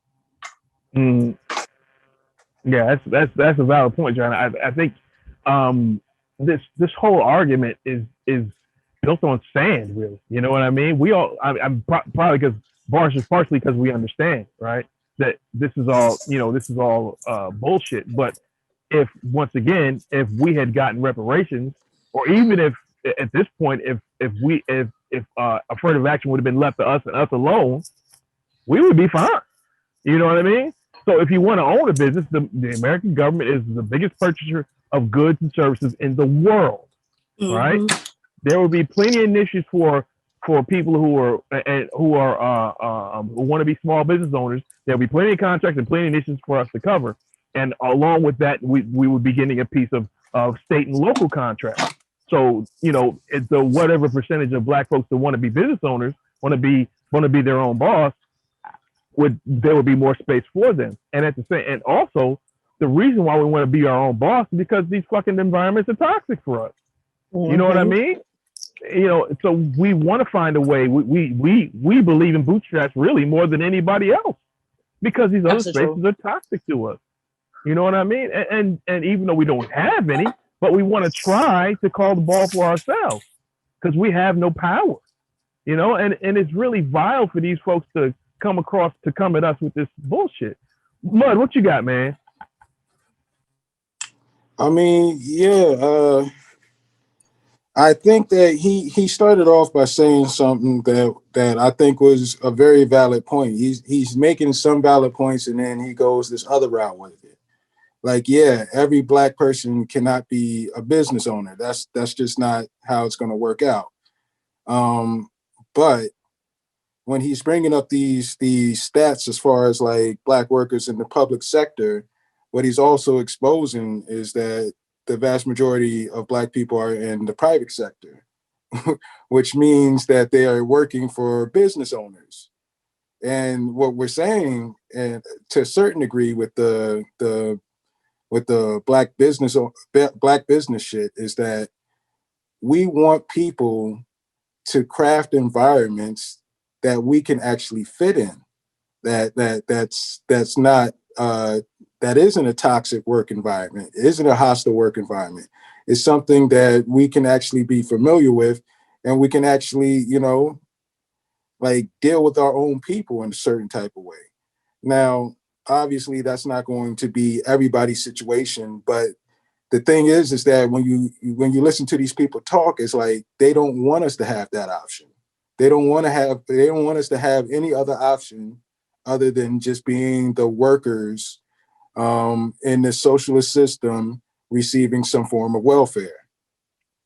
And I'm not saying that I'm against those things, but I'm also saying that like we need to be able to assimilate into this society and have the same options that everyone else has. Absolutely. But this also goes back to what you said. I'm sorry, bud. Were you finished? Yeah, go ahead. Yeah. This also goes back to what you said about Marx, right? And then his plan was for us to remain on the bottom and be the serfs for this country. Maybe a little something, some status a little slightly better than pure slavery, and we would just be workers. And we've always been, that's all we've been, is a labor force to this country. And it's really telling that these folks won't get off this anti-reparation stance. I'm gonna read this little section from my workers book because everybody want to talk about unions, but we did that, been there, tried that, and we still. So no, this is just from the preface, right? So in my notes, I have white working class at the expense of black workers, right? So the part that I have highlighted, it says most labor historians today agree that craft unions created an aristocracy of skilled workers at the expense of unskilled and semi-skilled, and at the same time retarded the further organization of American industry, thus in the long run adversely affecting all workers, skilled as well as unskilled. Yet not many are willing to acknowledge that the racist white workers at the expense of black workers, and thus strengthen the employer's ability to divide the working class and weaken efforts to the union were recognized soon after slavery was abolished by the Boston Daily Evening Voice, one of the staunchest champions of black-white labor unity. An editorial on October 5th, 1865 read, "The working man's success is simply impossible without united and harmonious action. If machinists say to the wielder of the pick and shovel, I will not associate with you. If you want better wages, you must get it on your own hook. If the clerk says to the coal heaver, between you and I, there's a goal fixed, or if the white says to the black, I don't recognize you as a fellow workman, all these feelings prevail. There's an end of hope for the labor movement." Look at it for a moment. There are now 4 million of the Negro race about to enter the field of free labor. If we take them upon equal ground with ourselves in contest for the elevation of labor, they become an ally. But if we reject them, say we will not work in the shop with them, what is the result? The black man's interests and ours are served. He that might have been our cooperator becomes our enemy. This vast force of 4 million workers is a field against us. We refuse their alliance. The enemy sees and seizes his opportunity, and the black man becomes our choice. The black man becomes our competitor. He will underwork us to get employment, and he may have no choice but to underwork him in return, or at least to work as low as he, or starve. Shall we then be so blind and suicidal as to refuse the work with the black man? Here he is a power to tell one side or the other the contest for elevation of labor. Shall this power be on our side or on the side of the opponent? It is offered to us. Shall we reject it? We hope there is more intelligence among working men than to persist in the indulgence of an old prejudice when the indulgence is the ruin of their cause. This is from 1865. I would read another one, but y'all should just go buy this goddamn book, which is Philip S. Bonner, Organized Labor and the Black Worker. That's just from the preface. He has a whole nother speech from 1902 that I'm not going to read. But yeah, so wow, this is the thing, right? Y'all keep talking about shit we already tried. The reason why I like the word that they use, retarded, because slowed down, hindered from growth. And that is what has happened to the labor movement in this country because of racism. And that's the reason why y'all have shitty ass labor unions. That's the reason why you don't fucking have free healthcare. You don't have free healthcare because after slavery, when Black people were dying by the thousands of smallpox, they didn't want to give free healthcare to Black people because they didn't want us to become dependent on the government. That affects you motherfuckers too. So until you realize that everything boils back down to racism, because this country was built on racism, they used racism to create class. Like, people don't even understand that, like, class was the buffer between race, because before everybody was just poor and fucked up. So Black people were slaves and they had it really bad, and white people, you were just poor and nobody gave a fuck about you unless you had money. And then they gave you just enough to be better than us, so you would feel like you could go out here and live your best life, but your life still fucking sucks. And that's where we are now. But like I said, that's from 1865. That's the same shit people be saying now. We all need to come together. If we just well, go get your people. Because we always want to be on some we are the world shit, and we always end up being fucked. So if you want Black people to keep carrying your water, you better fucking bring us some Kool-Aid and some sugar, goddammit, because we tired. Yeah. And this reminds me that study that came out from Southern Spaces about the beginning of the origin of that chicken plant raid, the chicken plant raids and ice raids in Mississippi early in Trump's administration. And people refuse to understand that whole thing started with Black workers in Mississippi, because we're 35% of the population in Mississippi. Mississippi is the blackest state in the country, and we are the workforce in that country, and we always have in that state rather, and we always have been. And when those chicken plants wanted, those Black folks in those chicken plants wanted to unionize, and unions were courting them to unionize. What the chicken plants did is they started busing in cheap labor from Mexico and south of the border, right? So, and what did the unions do? A collective shrug of the shoulders, right? Instead of fighting for those workers that were there, they decided that on some level, they decided that they would rather let the Black folks burn and try to unionize with the Mexican people or whoever was coming across the border. That to me is just, you allowed your union movement the ability to get a toehold, unions to get a toehold in the blackest, most backward state in the country. You would allow these chicken plant corporations to undermine your union efforts because of racism, right? Because you didn't give a shit about those Black families, those Black communities that got decimated by those practices. You would rather unionize with the replacement force and drive down and help corporations drive down the cost of labor and inhibit the growth of unions and support human trafficking. And let's keep it a buck. To me. Am I joining your union and fighting against the grain when I'm undocumented and they can ship me out of this country at any moment? Why am I putting I came over here to make money for my family. I'm not coming over here to fight with you. Yep. Like, let's not keep pretending like we all have the same interests. And I'm not saying that there aren't people out here who do decide, like, no, I'm gonna fight for a better life. And I respect those people, because those people we can get some work done with. But the rest of you motherfuckers who just put your head down, fuck you. Yeah, it's excuse me. In any event, we'll continue to keep it pushing. Anybody got anything on that? No, I mean, it's just Stan broke it down. Like, there's all these people all these little groups who pretend to be our allies or pretend we've had some type of alliance going back to I don't know when. But when you really break down the history, we've never had any fucking allies. Like, for real. Like, it's never been any type of consistent effort by any fucking group to have our fucking back. And we've been fucked over by every faction. And honestly, like we can't even have a serious discussion if you're not going to start off with you support reparations. Absolutely. Yeah, and I think there's nothing I can add to that. I'm gonna shut my damn mouth. John, you got anything else?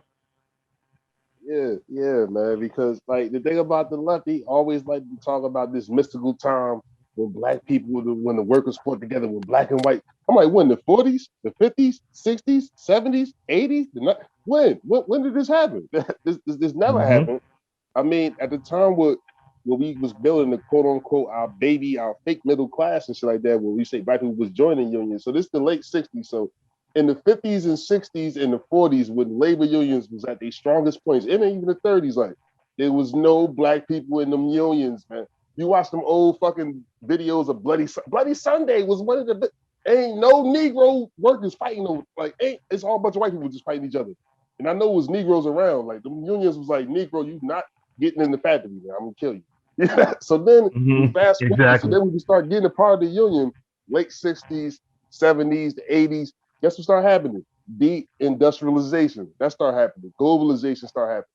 So the union labor it's still racism from back in the day.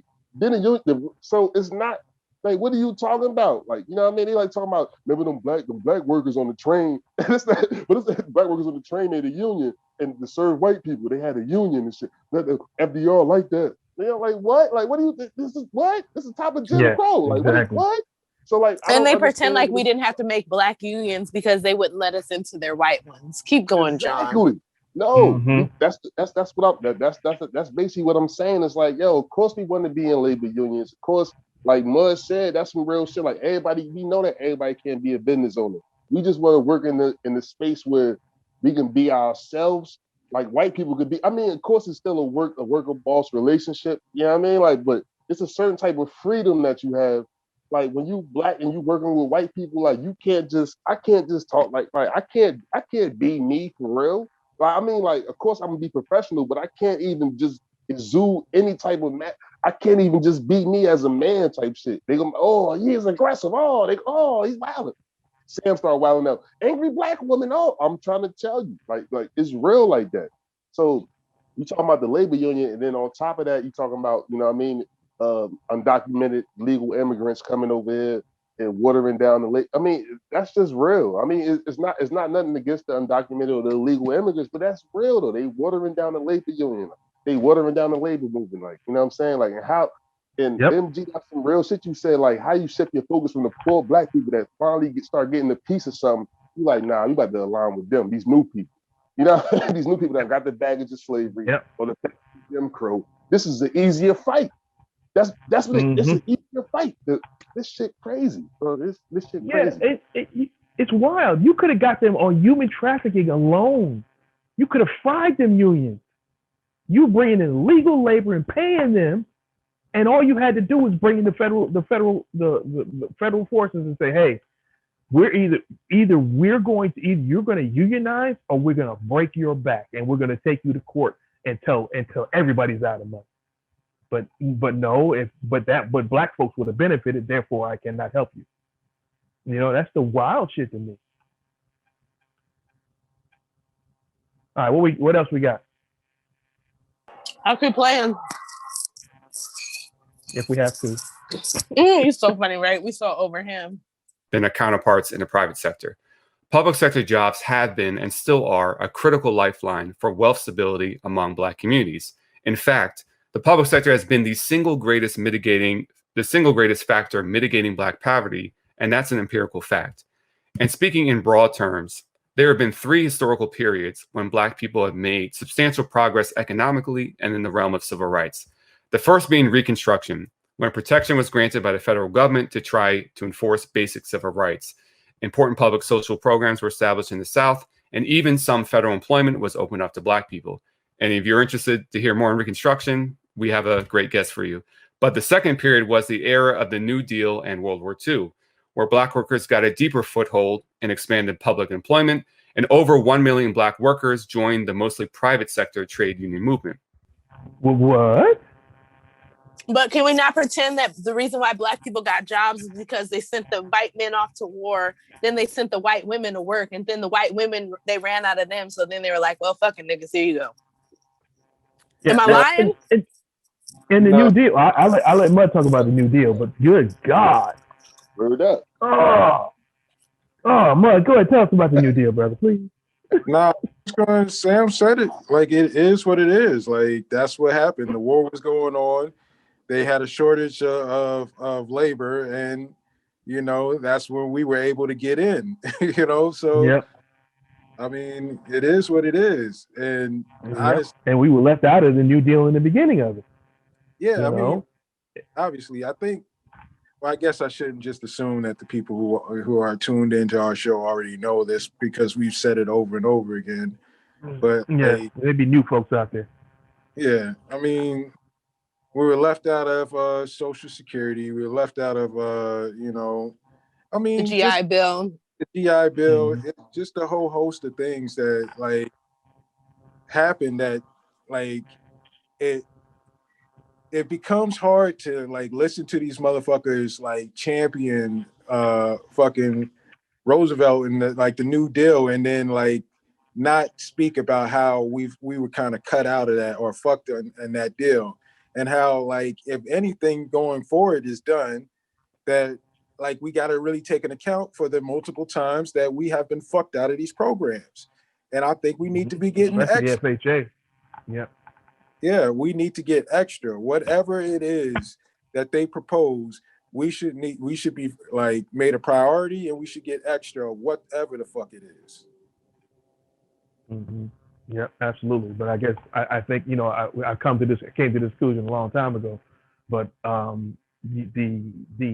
left is just fine with our genocide. They really are. They're just like, okay, eventually these niggas are gonna be gone. We'll just deal with everybody else coming aboard. All these programs that they're getting, like Office of New Americans, they're getting all this federal funding funds that we can't even get our hands on. The average Negro can't even get their hands on. So I mean, this is shit. Sam, what else you got? I'm sorry, John. You supposed to go. My bad. Yeah. Shit, you hit the nail. Y'all keeping it real. It's real shit, man. Like. And the thing about it is like, yo, real shit, redlining is so big on the left. Redlining. He should start reparations at redlining. Like FDR was the real, he's the architect of redlining. You know what I'm saying? Like FDR, the most progressive president, you feel me, in the fucking country, is the architect of redlining. Because he wanted to get white Southern racists down with his team in order to pass these sweeping wealth redistribution. You feel me? Like he had the boxes out, the quote unquote, he ain't want to expend none of his political capital. You know what I mean? Like, was he criminal like real shit? Then towards the end of his life, he came with the Bill of Justice and Rights or whatever the fuck that was. He knew he was going to die in like 3 days. You know what I mean? Like, he's like, the Workers' Bill of Rights after he couldn't do shit with it. Yeah.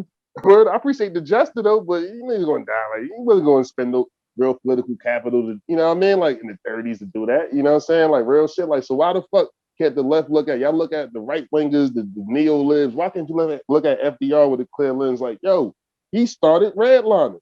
He kicked off redlining, for real. Signed them bills like real shit. You know what? We gonna box black people out. All right, real shit. And people don't understand. Like they literally resegregated certain towns to do redlining. Like a lot of these towns were mixed towns, and they went through and had to create black and white projects. Like, that's real. Oh mess. Go ahead, my bad. No, I was just saying it's a whole mess. Go ahead. I'm just saying like shit like that, like you feel me, like real shit, because NG brought the FH, the feel me, the federal, the housing shit, and all this other shit, man. Like real shit, man. These people live in a fantasy world, man. They just love acting like nothing really ain't really happened to us like that, based off race and slavery and Jim Crow and all the other shit we went through, and we just came up like any other immigrant country. Feel me, immigrant as no. People just called us bad names and didn't let us sit at their lunch counters. There was no there was no death or wealth, extraction, no hanging. Like people just called us niggers and sambos and didn't let us get ice cream. They didn't let us eat vanilla ice cream. So, and that's why we're still upset in 2021, because our feelings are intergenerationally hurt. That's what white people really think. And not just white people, people of color. Well, I go through discrimination too. Has somebody burned a cross on your lawn? Nope. Did they hang somebody in your family for speaking out about the treatment that your family was getting? No? Then shut the fuck up. Exactly. And for people like, I don't want to play the Oppression Olympics. I want to win that shit. I'm tired of you. I'm playing the Oppression Olympics and I am going for the fucking gold. You want the gold. You want the gold, baby. Bro. I'm playing it all day long. I don't give a fuck. I'm Michael Phelps in this shit.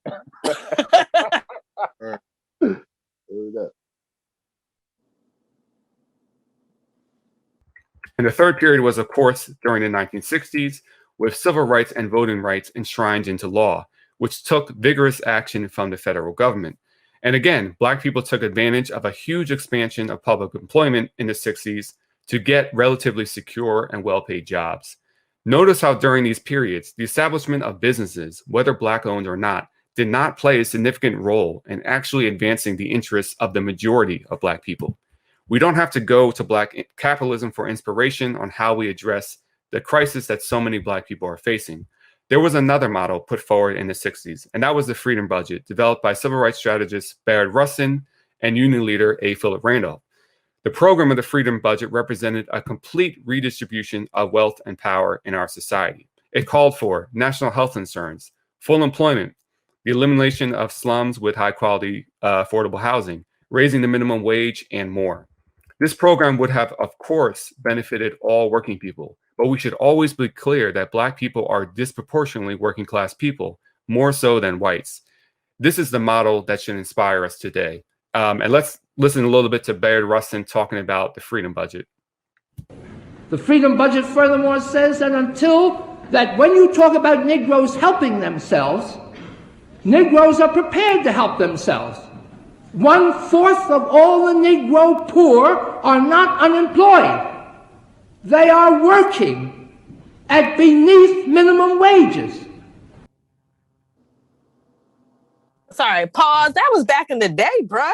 These days in Chicago, don't we have like 40% of Black men not working? And that was before COVID. Listen, These people are horrible. Listen, people, stop giving me old ass answers.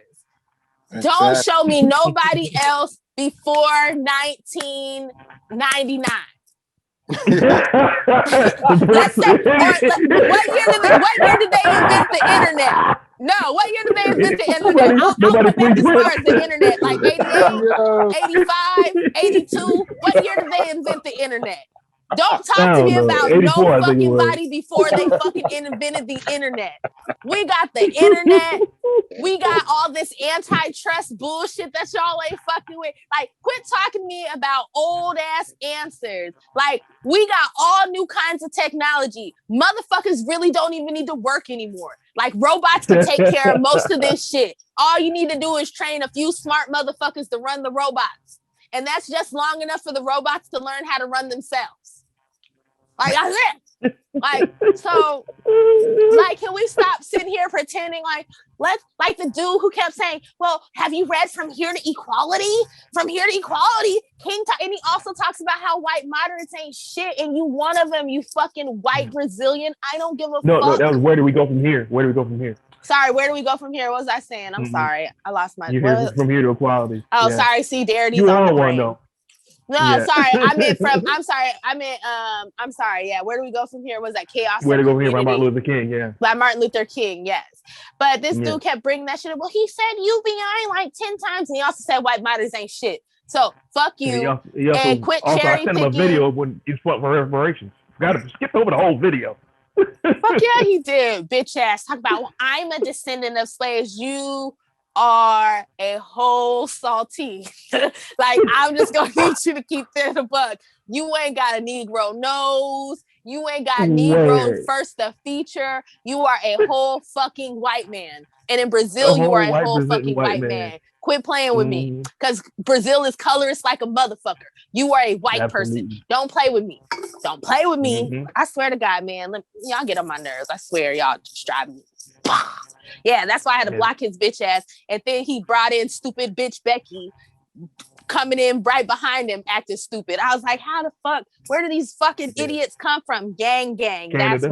That's why gang ain't shit. And listen, you fucking foreigners, god damn, I am so fucking tired of talking to like Canadians and motherfuckers who don't talk to me about US politics when you don't fucking live here and it doesn't affect you. Go fuck yourself. Go fuck yourself. Like, for real. Like, listen, I'm not talking about what's going on in fucking Canada. I don't know who your prime minister is. I don't know if you have a prime minister. I don't know shit. Like, I don't know shit. And I'm not telling you shit. I don't know about the relations between blacks and natives and white people in Canada. I don't know shit. I'm not coming to tell you shit about shit in your country. You know why? Because I don't fucking know. I don't. I know like 3 black people in Canada and don't give a fuck. Keep it buck. 100%. So quit playing with me. Like, I'm so tired of y'all folks. Y'all are the worst. Like, y'all just come in and be like, well, Martin Luther King died in 1968. It is 2021. People have lived and died since King. Literally. Come on. Like, bruh. I'm tired of y'all. Listen. Fuck Marx.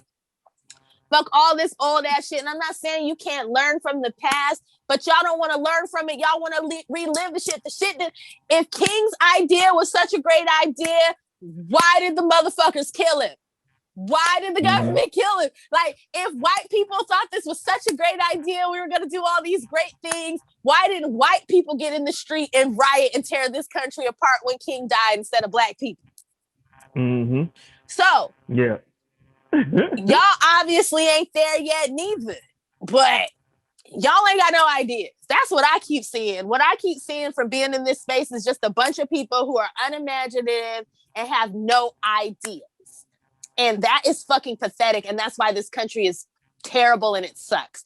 Because there is no vision for the future. Even when this country was racist and anti-black, at least back in the day, they had a vision for the future, for their little white children's lives to be better than their predecessors. That's not even a vision for the future anymore. There is no vision for this country, and that's why it sucks. And you keep putting people in office who have no fucking vision, and you keep sitting at home waiting for someone to come and fucking save you. But you're the only fuckers who can save yourselves, but you're not going to do it because you're waiting for whoever, whether it be the white messiah, the black messiah, whoever the fuck you pray to. That's the bullshit you waiting on.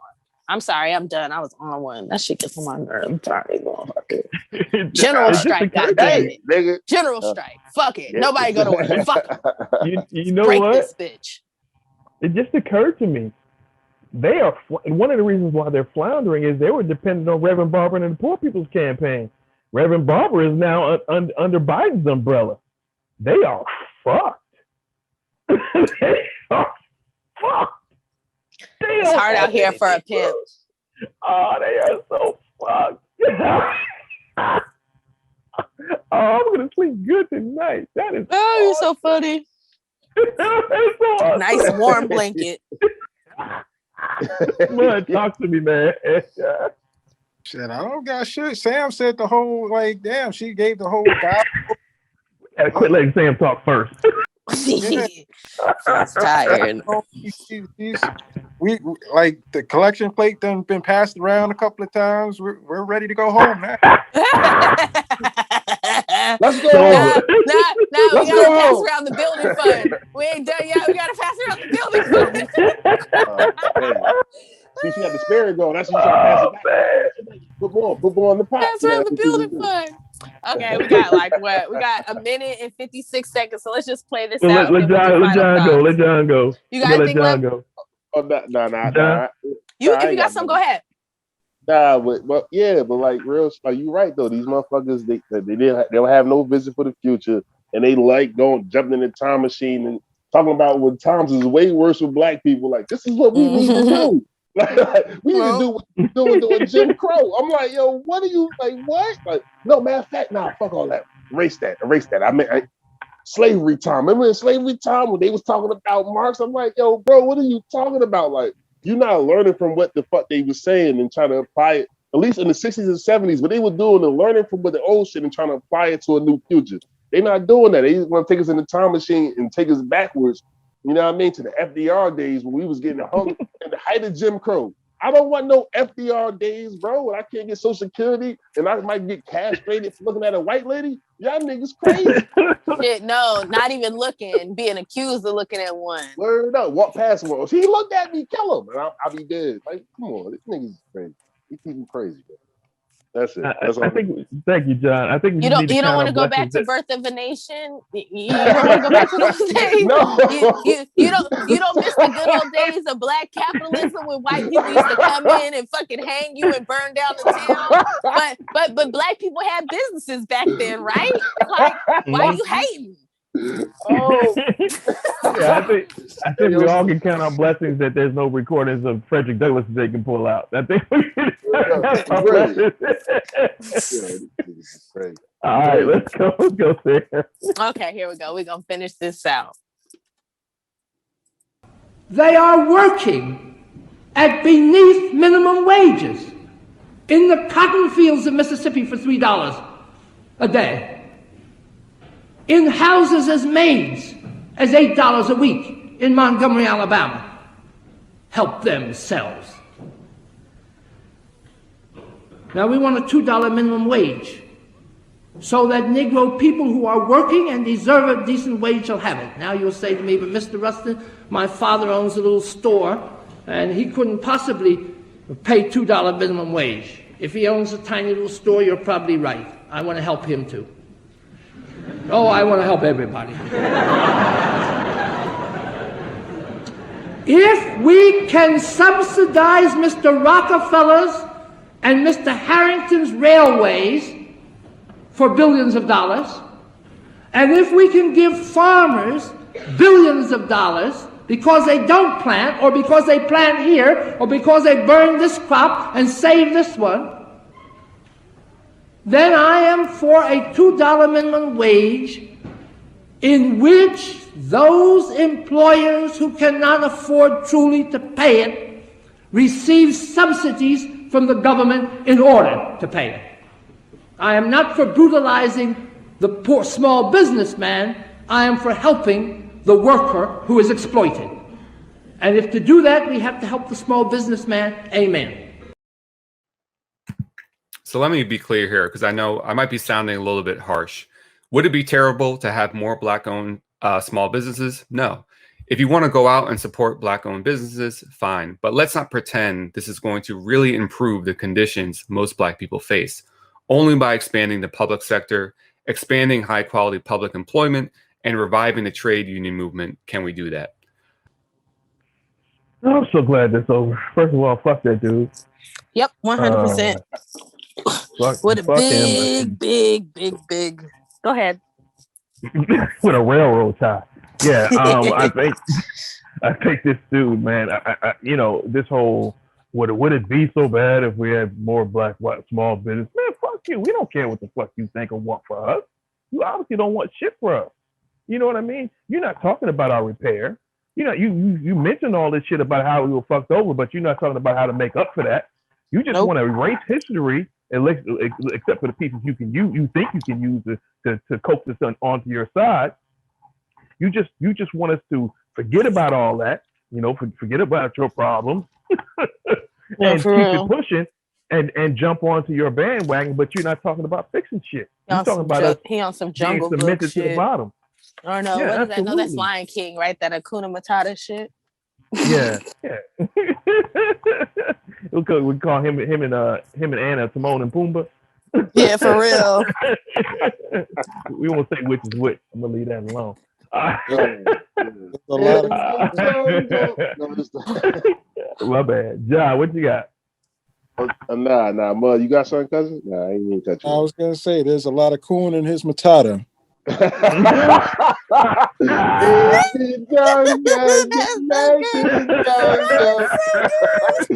Boom boom. That's cold, but fuck him. I enjoyed that. That was wonderful. All right, so I think I'm sorry. That's where everybody good. Everybody got their little final digs in. thoughts. Fuck you, Paul. Fuck you. Fuck you. Fuck your couch. Unity. And the horse you rode in on. Unity. The guy that sold it to you. Fuck all that. Yeah, all of this. So he said all this bullshit and didn't have solution the first, except more unions, which niggas don't get to be in charge of or really get too much from. Like, okay. So again, a bunch of people running their mouths with no solutions for 2021. So, okay. Like I said, I'm so tired of people talking to me because, like, I don't even mind that people ignore Negroes, but like I said, if you were fixing poor white people, like some Negroes would get like slapped in, like we would get pissed down, trickle down, right? We would get a little bit of trickle. But y'all not even doing that shit. So I can't take you seriously. Like, y'all are just out here gaslighting me. And I'm tired of walking around with my hair singed and my fucking skin with all this fucking burning ash on it. Because y'all stay fucking pissing on me with your gaslighting. Just fucking piss flamethrower all the goddamn time. So that's where I'm at. Like, this shit is it's so pathetic. Like, oh my God. Like, you people, you bunch of people. Like, I've had it. Like, for real. Like, this dude was like, let me tell you why black capitalism is it and why we shouldn't do that. But, hey, you know what we should do? You niggas should go join unions. Oh, you can't get a job? Well, fuck it. Like, you show this old ass video where this dude's talking about how only a quarter of black people are unemployed. Motherfucker, only a quarter of black people have been we ain't had them lower unemployment numbers since that fucking video. Like, come on. Like, y'all make me sick. I'm tired of this shit. And let's just keep it a buck. Like, we are moving into a world where everybody's not going to need to work. And we need to start having real conversations about what is the value of people without them having to give you labor for it. Because it's coming. Like, unless we just let these greedy fuckers use all the robots for themselves and we pay them for these robots, which will be some bullshit. Or, you know what I mean? Like, it's coming. Like, it's a whole new world and we are living 50 years behind. And the only reason why this country sucks like this is because, like I said, everybody just sitting around like, oh, well, things will get better. Okay. Maybe they will for you and your kids. But for a lot of y'all, your life is going to suck and your grandbaby's life's going to suck. Are you willing to deal with that? Like, that's just what it is. And if you're not willing to fight for your future grandbabies, then fuck you. You ain't shit. There it is. Because I may give my granny a hard time about her not being in the fight, but great granny left me a house. Granny gonna leave me a house. So she might not have been out here fighting for all of y'all, but my family show was fighting for me.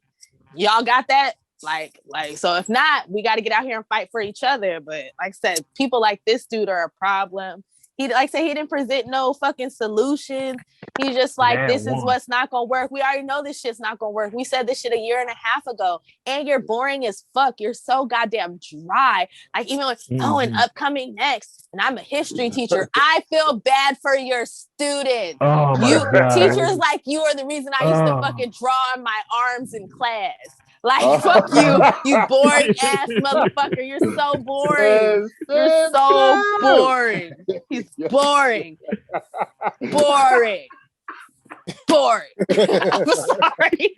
Y'all go ahead. I'm sorry. We're going to have like the 8 million hour exit while I just drag him for filth because he's just so boring. Like, This was excruciating. This was a long ass 2 hours. You're not as bad as Bree, but y'all should date. Oh my That's So a y'all damn can shame, have some too. dry ass children. Y'all can have some dry ass Chill, everybody chill out. children. It's all love. We all black. We all the same. I'm not What we saying all that we're saying. not all black, but some of us are some dry ass blacks. It's The all ashy good. ass black. Dry, powder kicking dry. Like, ugh.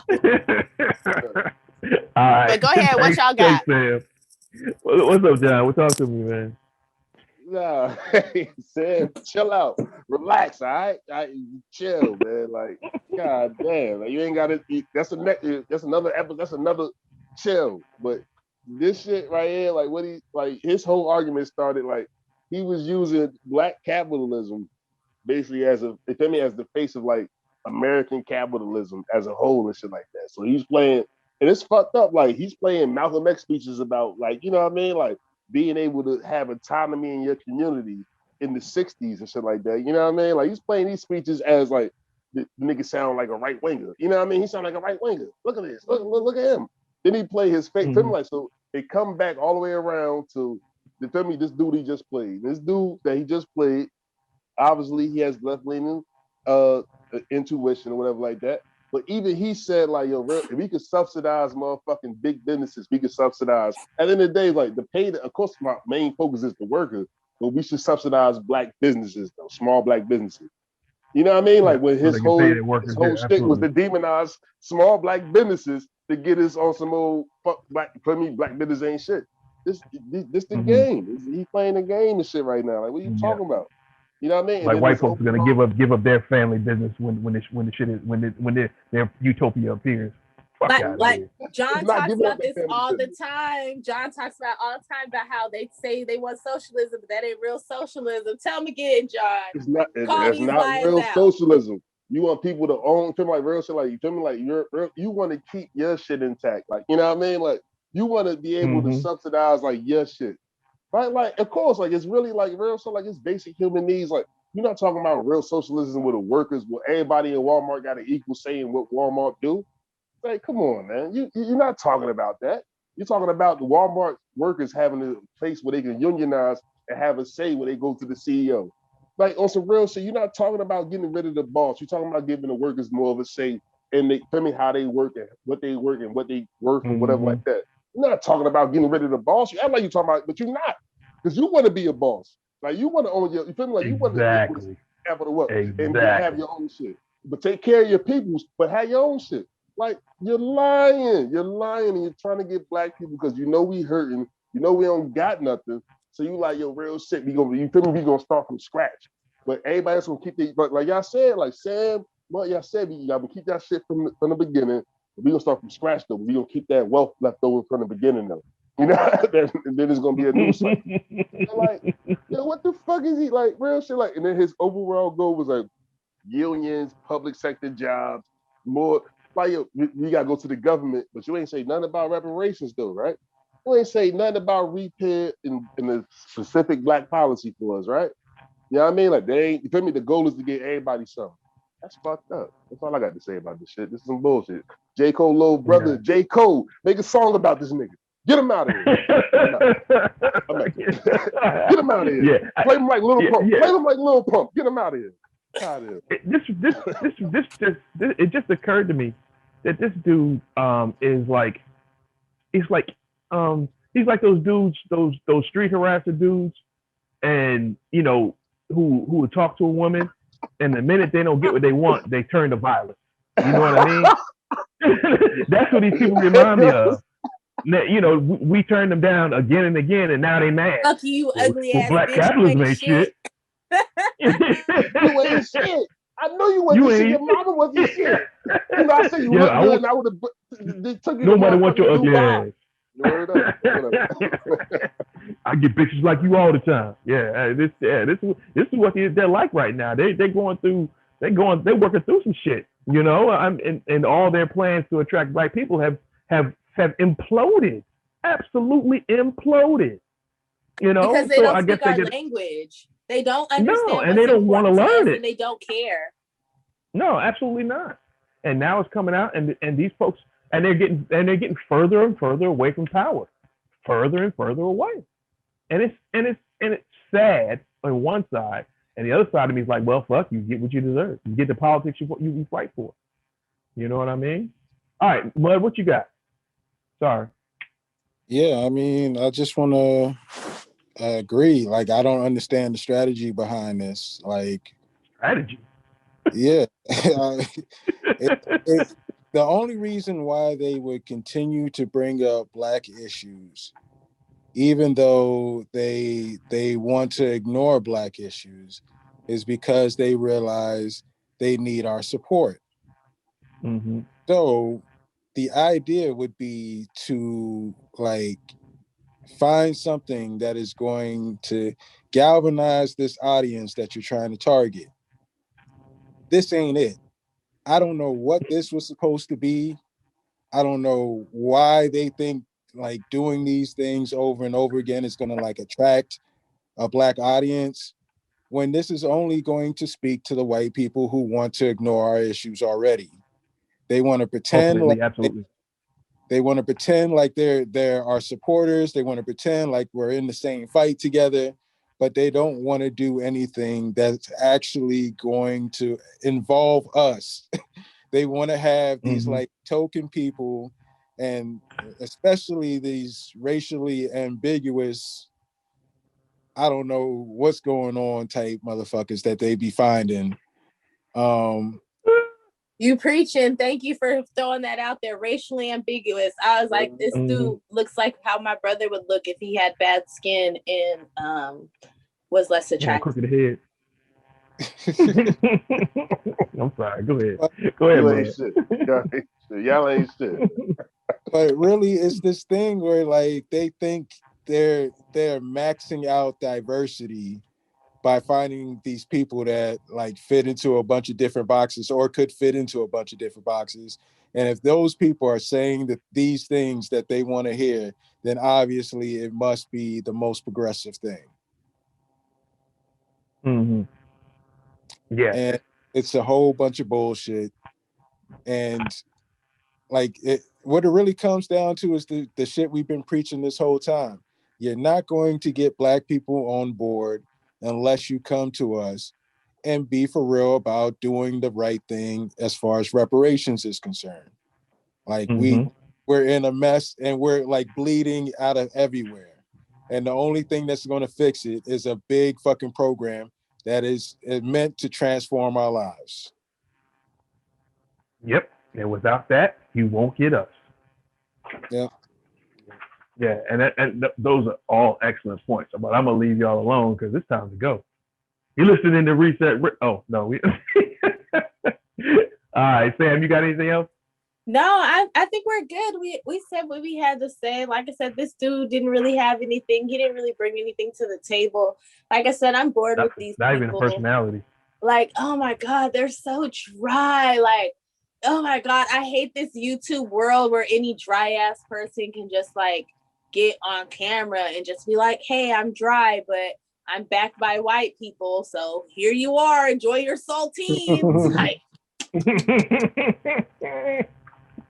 my mouth is so dry from watching this shit. Like, it's terrible. You said no. You got me feeling sorry for the dude now. Goddamn. It's not our fault he's boring. These people are boring. Jesus. Like I said, for all this, and it's just like at the end of the day, like, what were your solutions for us to join unions? Like, bruh, what about the 40% of Black people are like unemployed? Come on. Like, can we start an unemployed union? Yeah, federal jobs guarantee. Yeah, I'm telling you. Wild shit. This is some wild shit. It's just terrible. You that's an excellent point you made, Sam, that you know, that they don't have any solutions for 2021, the real world we're in. You know, it's wild. It's wild. All right, family. That's it. We done. That's it. Thanks everybody for checking us out. Hopefully we'll see you again next week. And make sure to follow everybody on Twitter and wherever we are, and See Mud beat people up on Clubhouse. It's like Fight Club over there. And Whole house. Over at the whole house. We'll take it. All right, family. Everybody be good. And we'll see y'all next time. Deuces. And we're out. Peace. All right, family. All right, Talk to y'all y'all. soon. Listening to Reset Race, you're now tuned in to Reset Race. You're listening to Reset Race, you're now tuned in to Reset Race. Put them back on the grill again. We grilling them, put them back on the grill again. We grilling them, put them back on the grill again. We grilling them, back on the grill again. We grilling them, You're listening to Reset Race. ADOS need reparations to make America great. You're tuned in to Reset Race. We no longer starving while others eat off our plate. No. You're listening to Reset Race. We focused on our justice claim. We know what is at stake. You're tuned in to Reset Race. You'll find out who really about justice and really who fake. Lineage go back to U.S. Southern plantations. Lineage, Jim Crow and mass incarceration. Redlining lynchings. We are old from this nation. You're not about justice if you ain't for reparations. MG the wise one. Cousin Mother intellectual. Samantha bringing fire. Anti-black. We pressing you. No permanent friends and no permanent enemies. The backbone of the country to win. You need our energy. You gon' see. Listening to Reset Race. You're now tuned in to Reset Race. You're listening to Reset Race. You're now tuned in to Reset Race. Put them back on the grill again. We grilling them. Put them back on the grill again. We grilling them. Put them back on the grill again. We grilling them. Back on the grill again. We grilling them. You're listening to Reset Race. ADOS need reparations to make America great. You're tuned in to Reset Race. We no longer starving while others eat off our plate. No. You're listening to Reset Race. We focused on our justice claim. We know what is at stake. You're tuned in to Reset Race. You'll find out who really about justice and really who fake. Until you do right by me, everything you think about is gonna crumble.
At the very same time that America refused to give the Negro any land, through an act of Congress, our government was giving away millions of acres of land in the West and the Midwest, which meant that it was willing to undergird its white peasants from Europe with an economic floor. But not only did they give the land, they built land-grant colleges with government money to teach them how to farm. Not only that, they provided county agents to further their expertise in farming. Not only that, they provided low interest rates in order that they could mechanize their farms. Not only that, today many of these people are receiving millions of dollars in federal subsidies not to farm, and they are the very people telling the black man that he ought to lift himself by his own bootstraps. And this is what we are faced with.